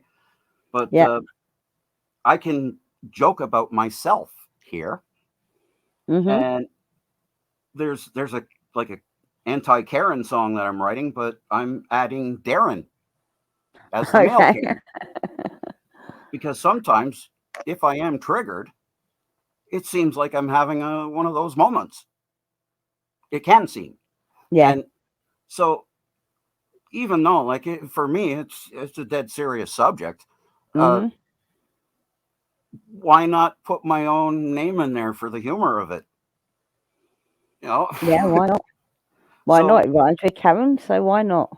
hey Karen, hey Darren, shut your mouth, whatever else. But you know, finding like a whole bunch of words just to rhyme together, and sort of taking a page from like comedian Tom Lehrer.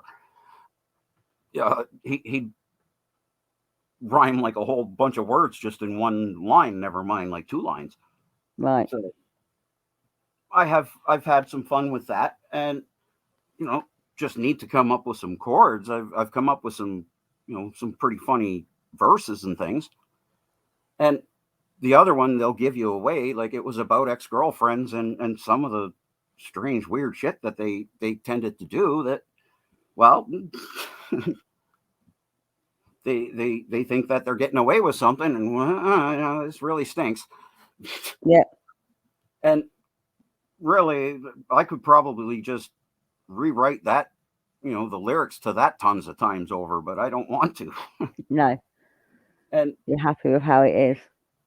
getting online and seeing like there's Gary, and he's there with his guitar, and he's like that amazing voice of his. Uh, Yeah. uh, it got me like, okay, well, yeah, I'm keeping with my guitar, but I forgot my voice is something that when I was out drinking, I'd go to the karaoke's, Yeah. and I was just trying to you know, uh, pretty well sound like the records that I have, that that Yeah. they had in their playlist. And a lot of the times I could do it. I used to be great at voices and sound effects. Yeah. You still are. And I've heard you. You still are. well, there's some that are kind of gone because the condition of my mouth, actually, because of the teeth. Mm. And being into the alcohol, it wasn't good on the teeth for a long time. And Mhm.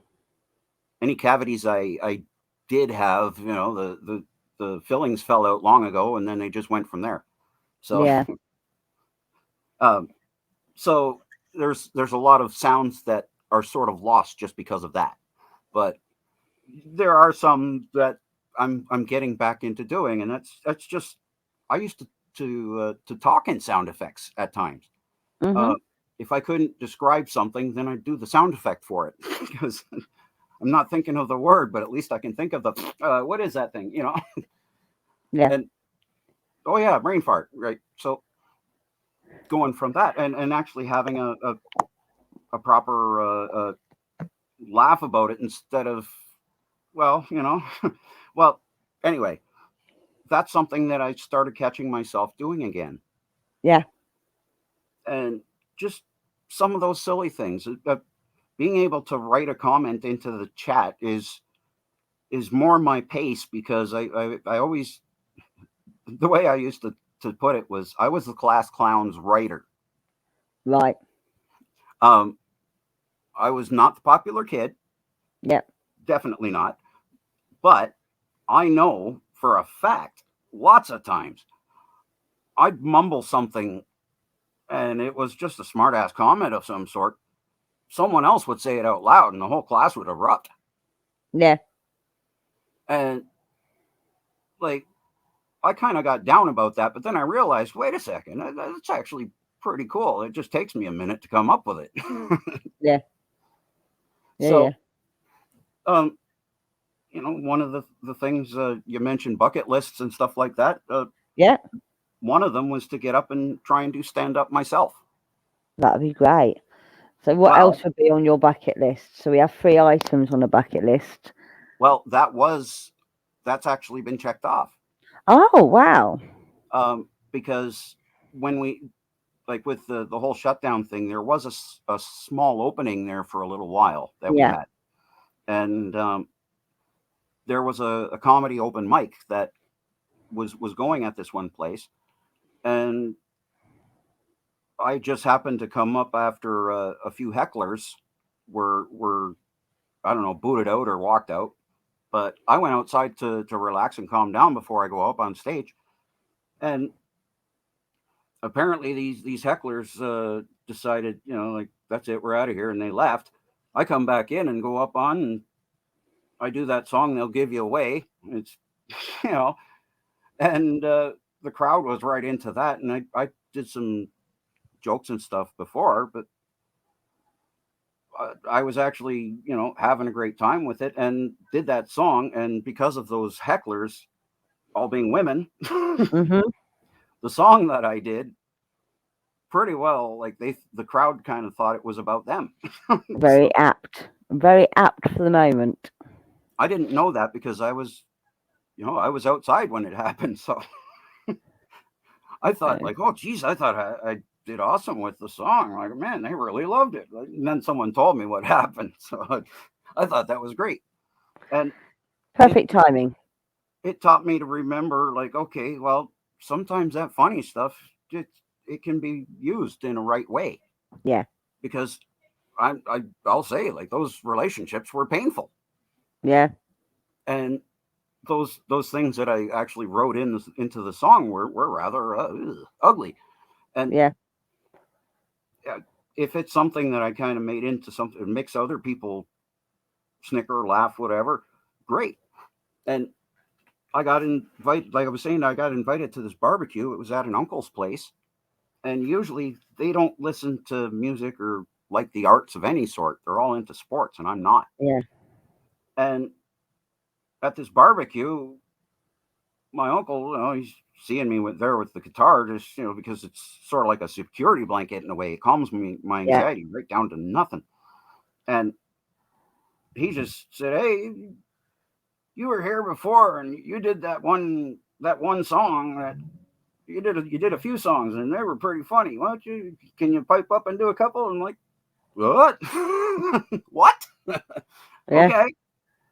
So like even that was quite a switch.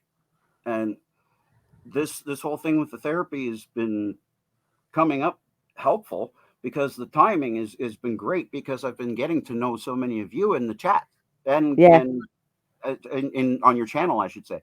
Yeah. Uh, uh, Realizing that there's some people that I can trust and not with everything in my life, of course, it's just ridiculous. I'm just saying, trust enough to say yes. These are people I would like to be friends with, and Yeah. I care about what happens with them at least. Yes. And hearing the pasts of a few of the people now, it was encouraging me enough to be able to talk now, and Yes. I'm just so grateful because I'm not,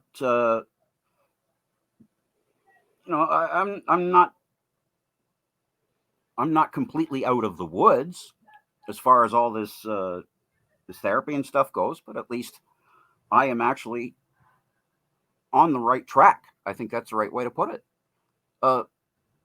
That after so many years, I'm just a couple years older than you, I think, and the the feeling of actually getting to know some people closer to my age that aren't asswipes in some way or another. It's awesome people. Oh, that's very cool. Sure. So obviously you achieved number one on your bucket list, which is your stand-up comedian stuff. What would be number two on your bucket list? That was yeah, and that's something I'd like to continue in a way. But the one of the other things would be to go check out some of my heritage in England, and if I could get over to maybe Norway or whatever, but mostly get to at least start going across the border here, go towards the States and go to some record shows and things like that. Things are a little more achievable, I'd say, other than like maybe meeting certain celebrities, DJs kind of thing. But that's that's almost a race with time because some of the DJs are quite up there in age. So yeah. But that's for pretty well. My bucket list is more or less just if I could get the this thing up and going with doing some kind of a show, because syndication in radio was my thesis in college, but that indicate that industry is pretty well toast. So if I can do something on a different scale, but it's somewhat the same thing, and get it up and running, and somehow have a community around that, that'd be great. But other than that, just kind of going with whatever happens. I'm not too worried about getting into any relationships with anyone, like with any woman or whatever right now. And I'm not a part of that lifestyle of going my own way, though I completely understand why. And really, it's there's some of that that just isn't me. So you're not looking for love, but you're not ruling it out if it comes along. That's pretty well it, though. I'm not gonna whine about it like I used to when I was drinking. Yeah. And it's not going to be, it's not front of mind. It's not for me right now.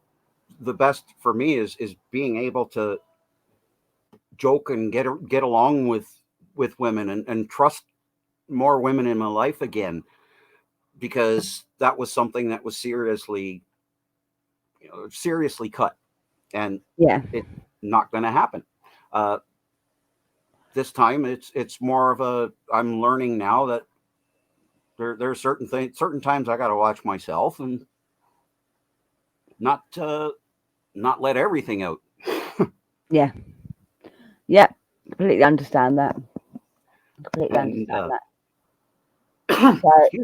So your bucket list is to well, obviously you don't need to fulfill the comedian side of things, but so you want to get out in the world more again, and visit some record shows. Yeah. Oh yeah. What's next? Meeting a couple of the influential DJs of my life, people that played a lot of stuff that I now have in my collection. Right. That'd be cool.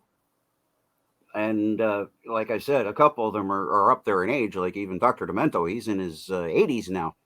Mm. So, I'm not putting that into any hard plans or anything, though. It's just That's one something of them. you'd like to do. Something you'd like to do. And your Oh yeah, third thing absolutely. on your bucket list? Oh well, taking the trip out, towards the UK, and being able to at least take a couple of weeks around, and if I'm fit enough, then even volunteer for one of the canal restorations or something. Who knows? Oh But wow. like just being a grunt, just pick up, haul stuff around. But that's something along that line. But Yeah, so you're really into your canals. well, it. I have family that worked on the Seaway here, Okay. and that's partly why sometimes my humor can get a little naughty. Yeah, Um, I get that. Might um, be why my humour can get a bit naughty as well. I grew up in a household where my dad was a hod carrier, and his friends quite often came round for breakfast in the morning.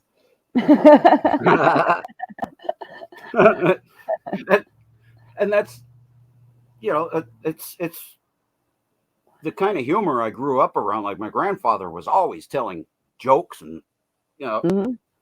a lot of them I probably shouldn't have heard when I heard them, but you Yeah. know uh, I grew up not uh, it's not politically correct or any of that stuff, but I mean there was those dirty jokes. Yeah, absolutely. And Absolutely. I mean, like I said, with the builders, we were talking the other day about wolf whistles and the builders and their wolf whistles and that sort of thing. It was just it was lads being lads, it was men being men, and I know that's wrong or seen as wrong nowadays, but it's just I don't know. I'm not a believer in toxic masculinity. I believe that, we're oh all allowed to have a bit of fun. well, Um, where people talk about that, that's something that a couple teachers in my high school kind of took on as they kind of took over English class for that. And mm, almost every day in this especially this one woman's class, we were always talking about toxic masculinity, uh, in commercials, in media, in this, in that. And so that was, even ingrained in high school, that like, you're a male, you're a bad person, you know? yeah. So Um, I, and it's sad. It's sad. And the thing is, it's becoming more a thing now. Um, like I said, there was an advert that was um, it turned it on the head and made all the men very feminine, and I'm like, I don't think there's anything wrong with a man being masculine. I don't think there's anything wrong with a man being feminine. I don't think there's anything wrong with a woman being feminine. I don't think there's anything wrong with a woman being masculine, exactly. because everyone is unique, Oh yeah. you know. And what works for one doesn't work for another. What I do have an issue with is, abuse, violence, aggression, and Well, manipulation. the overall intolerance that goes on, that's, you know, not just, because of the Depp case, but what was going on In south of general, us here. in There general, was yeah, a lot of examples, and yeah. the I thought it was just like, I thought it was just the greatest thing when I was seeing here that yeah, some of the women can actually be just as pervy as the guys. So all right, Oh yeah. let her Oh, rip. You know? us women are worse than the men when we get together. I'm not Yes, I know. denying it. We are I know. worse than men when we get together. The things we come up with. I mean, you've heard us on stream, you know, Oh, and have you not noticed it happens when Roma the perv disappears? We get worse. and and I know that because I drove cab for a while, Yeah, and I had long hair. aye. So if I was driving and I had my hair down, there'd be a bunch of women or girls, whatever, students get in the car, and the stuff I heard, it was just hilarious because they'd hear a laugh out of me, and then they realize, oh, there's a guy in the car. So Aye. I heard some pretty funny stuff. And, you know, like Yeah. the funniest thing I ever heard a woman call another woman was in the cab. And this was a, you know, a university student, so it Yeah. wasn't like that they were, you know, but one woman calling another woman sloppy pussy. Lovely. Lovely image in my head now.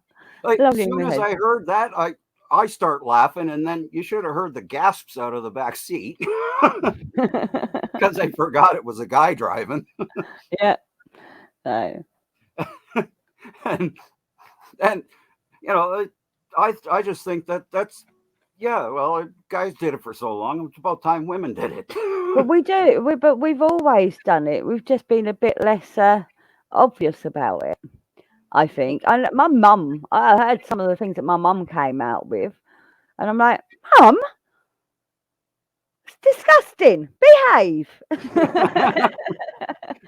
You That's know? where your behave came from. Yeah.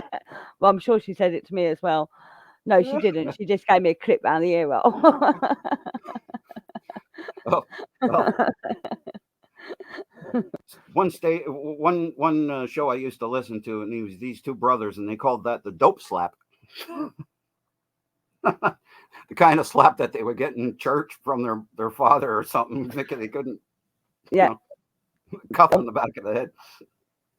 So if she was still alive, she'd still do it now. I tell you, she would.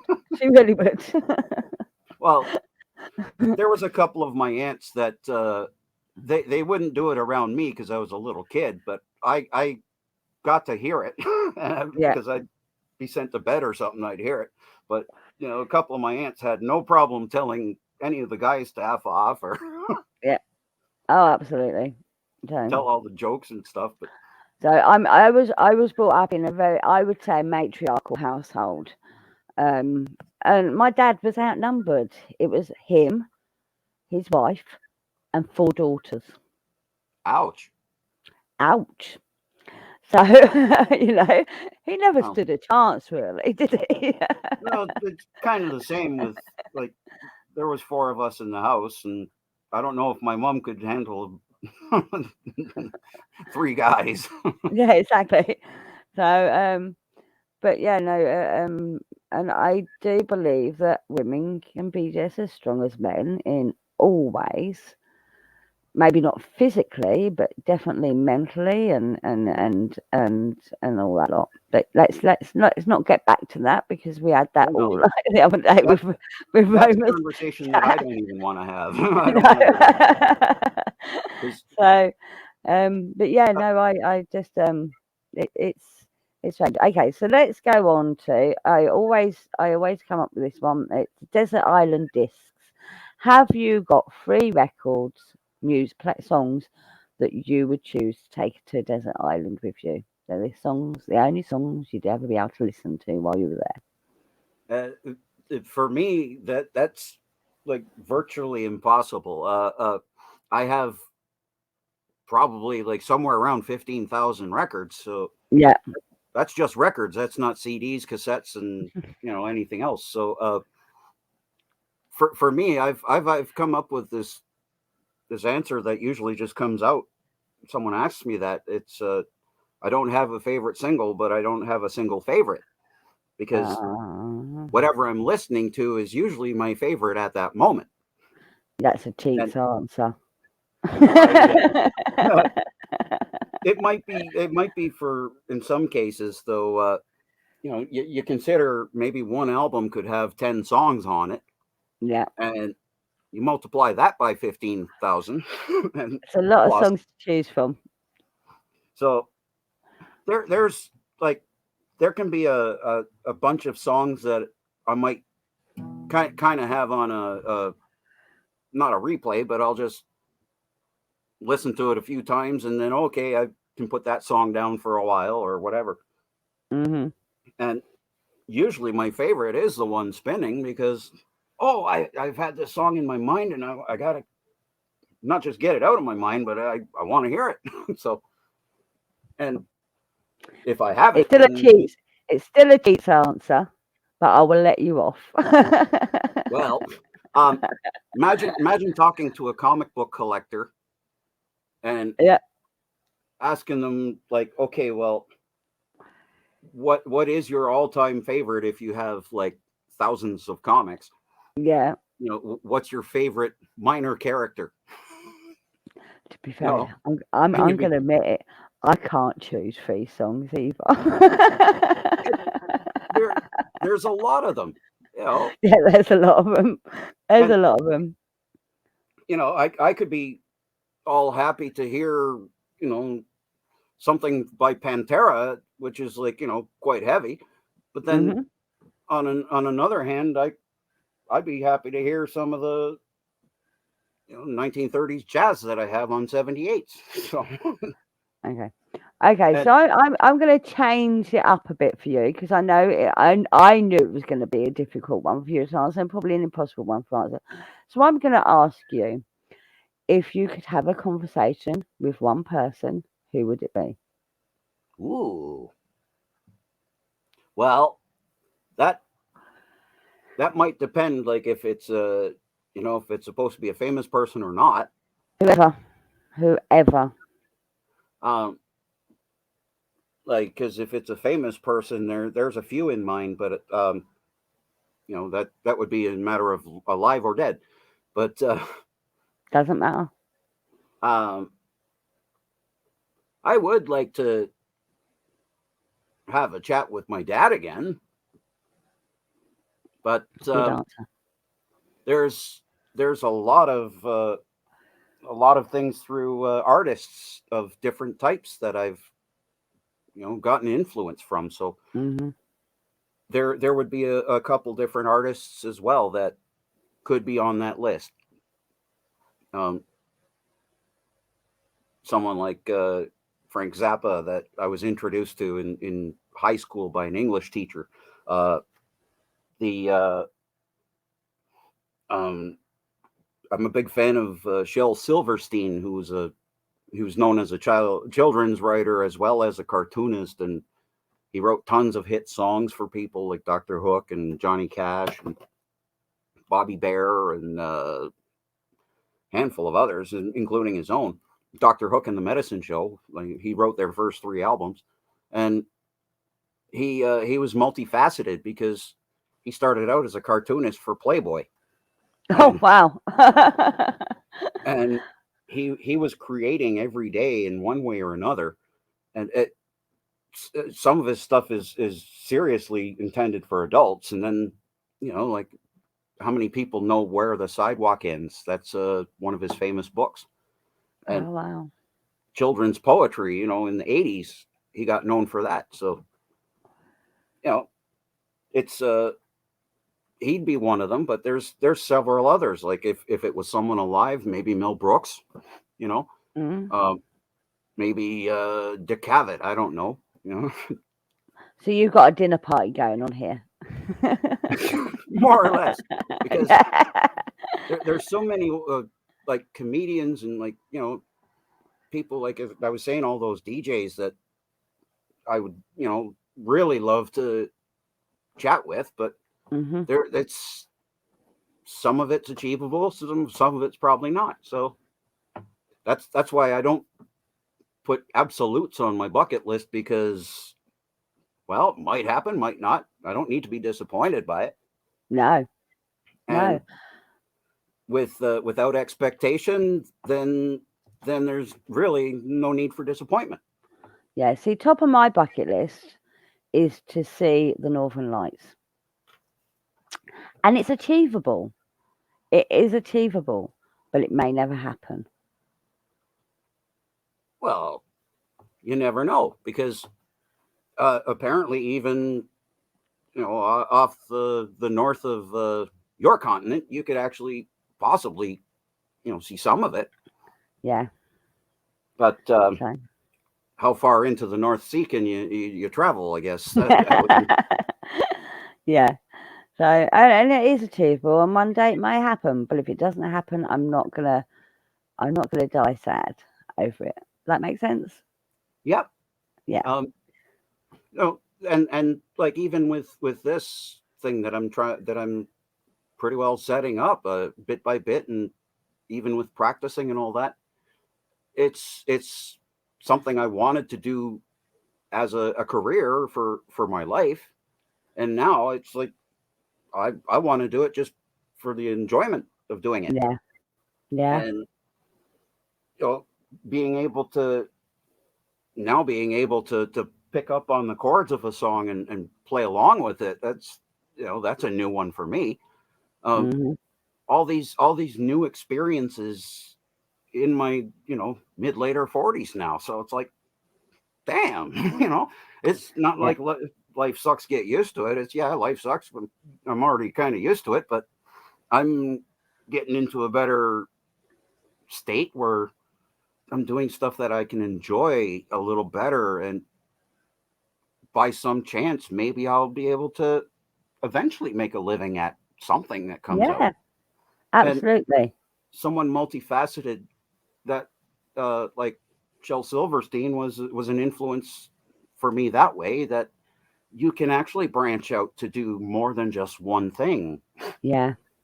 And it's rather distracting if I let myself go totally ADHD, and there's some days where it looks like nothing gets done whatsoever, but I did one tiny thing around every little bit of the apartment. Yeah. Yeah. So I understand that too well. Too well. well, and we're recording this on a Sunday, and one of those DJs that I've mentioned about wanting to listen or meet or whatever, Mhm. he's back on in a syndicated form and on Sundays again. So like there's very little routine in my life except for stuff like that. Now I used to Yeah. listen to radio shows, like people would have to listen in or tune into a TV show, like you're gonna miss it at So this time. popular. So popular. The thing is, nowadays, everything's digital. So even if you miss it when it was aired on TV, you can go back and watch it at any time. True. So we don't have that schedule so much anymore. We're not stuck with that schedule so much anymore. So that's one of those ones that I'm sticking to, at least, so that I do have routine. And Mhm. when I have some routine with appointments, but those appointments are not going to be forever. So I Yeah. need to come up with my own Yeah. routine things. And thankfully, like I could have gotten myself another, a digital antenna for regular television, but I'll get soaked into so many shows and stuff, I'll never get anything else done. Yeah. I get that completely.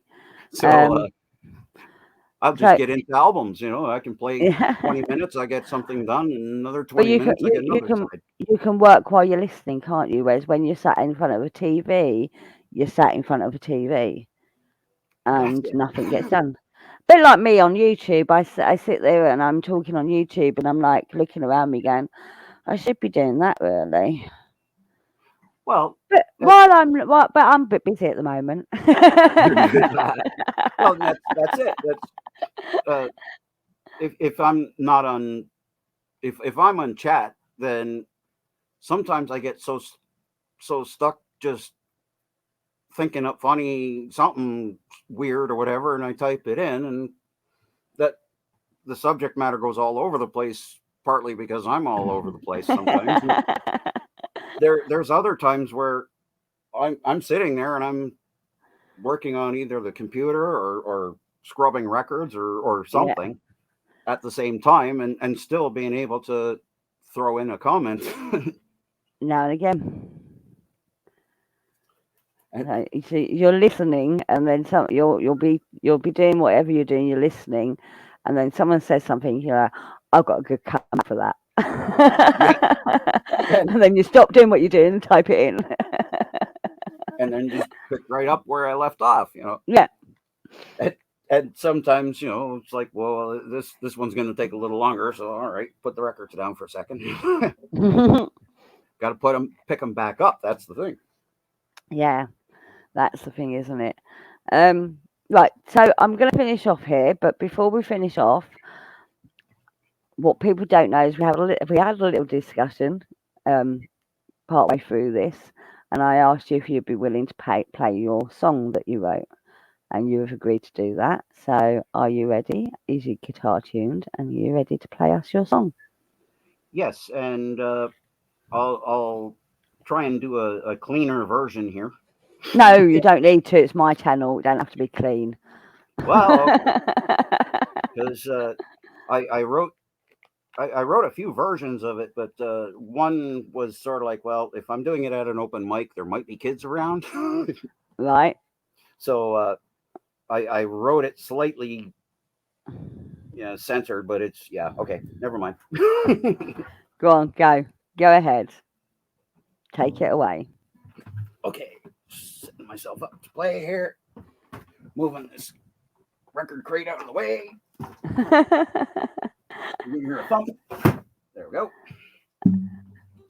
Your apartment sounds exactly like my house. I have to move things to do anything. It's a full-time job just maintaining a record collection.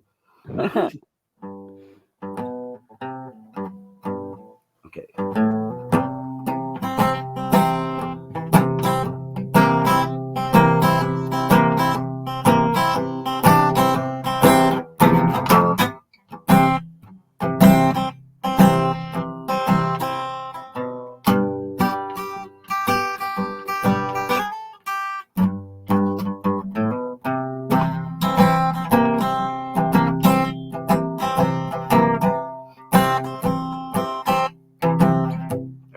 Woman who really thinks that her shit don't stink. No matter what you say, her farts will give her away. A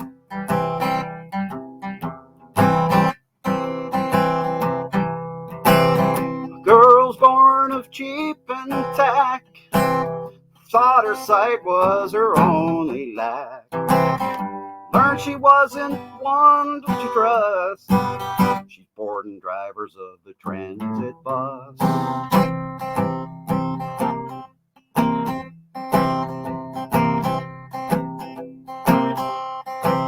Hair of neon, at least this week. Heart of velvet, voice of velvet, sorry. Screwed it up. Voice of velvet, heart with a reed. Married a few times, men don't know their place. Soaking guys is her life's disgrace.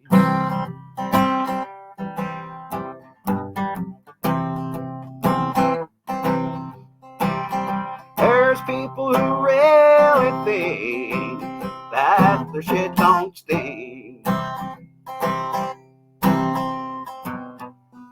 No matter what they say, sorry. Parts will give them away. Being a noob, I still get to screw up and laugh about it. One thing about having a spouse, call that's her pets do business in the house. But watch out, she's an animal lover. She stinks like a Dutch oven under the cover. It's been a long time since I had to look up the words. Scared of her ex that she still talks to. Wants her man to jump at boo. She hits the bed and she thinks he's lazy. friends warned him not to stick it in crazy.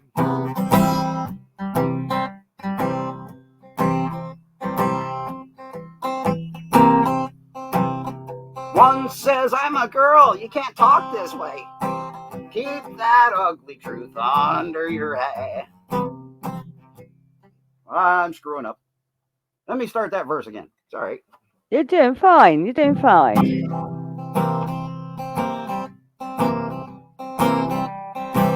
One says, I'm a girl, you can't talk like that. Keep that ugly truth under your hat. She'll blacken you with taunting teeth. Forget the law, she'll do as she please.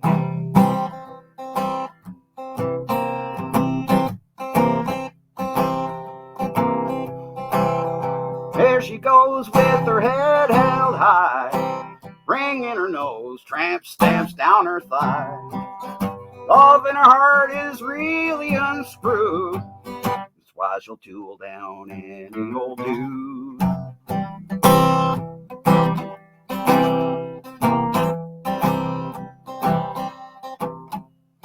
There's women who think, guys too, that their shit don't stink.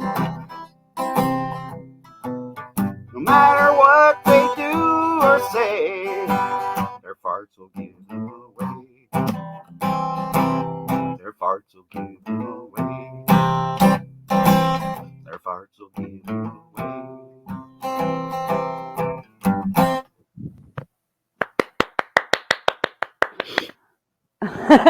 That's brilliant. I muted myself so you couldn't hear me laughing along, but I was.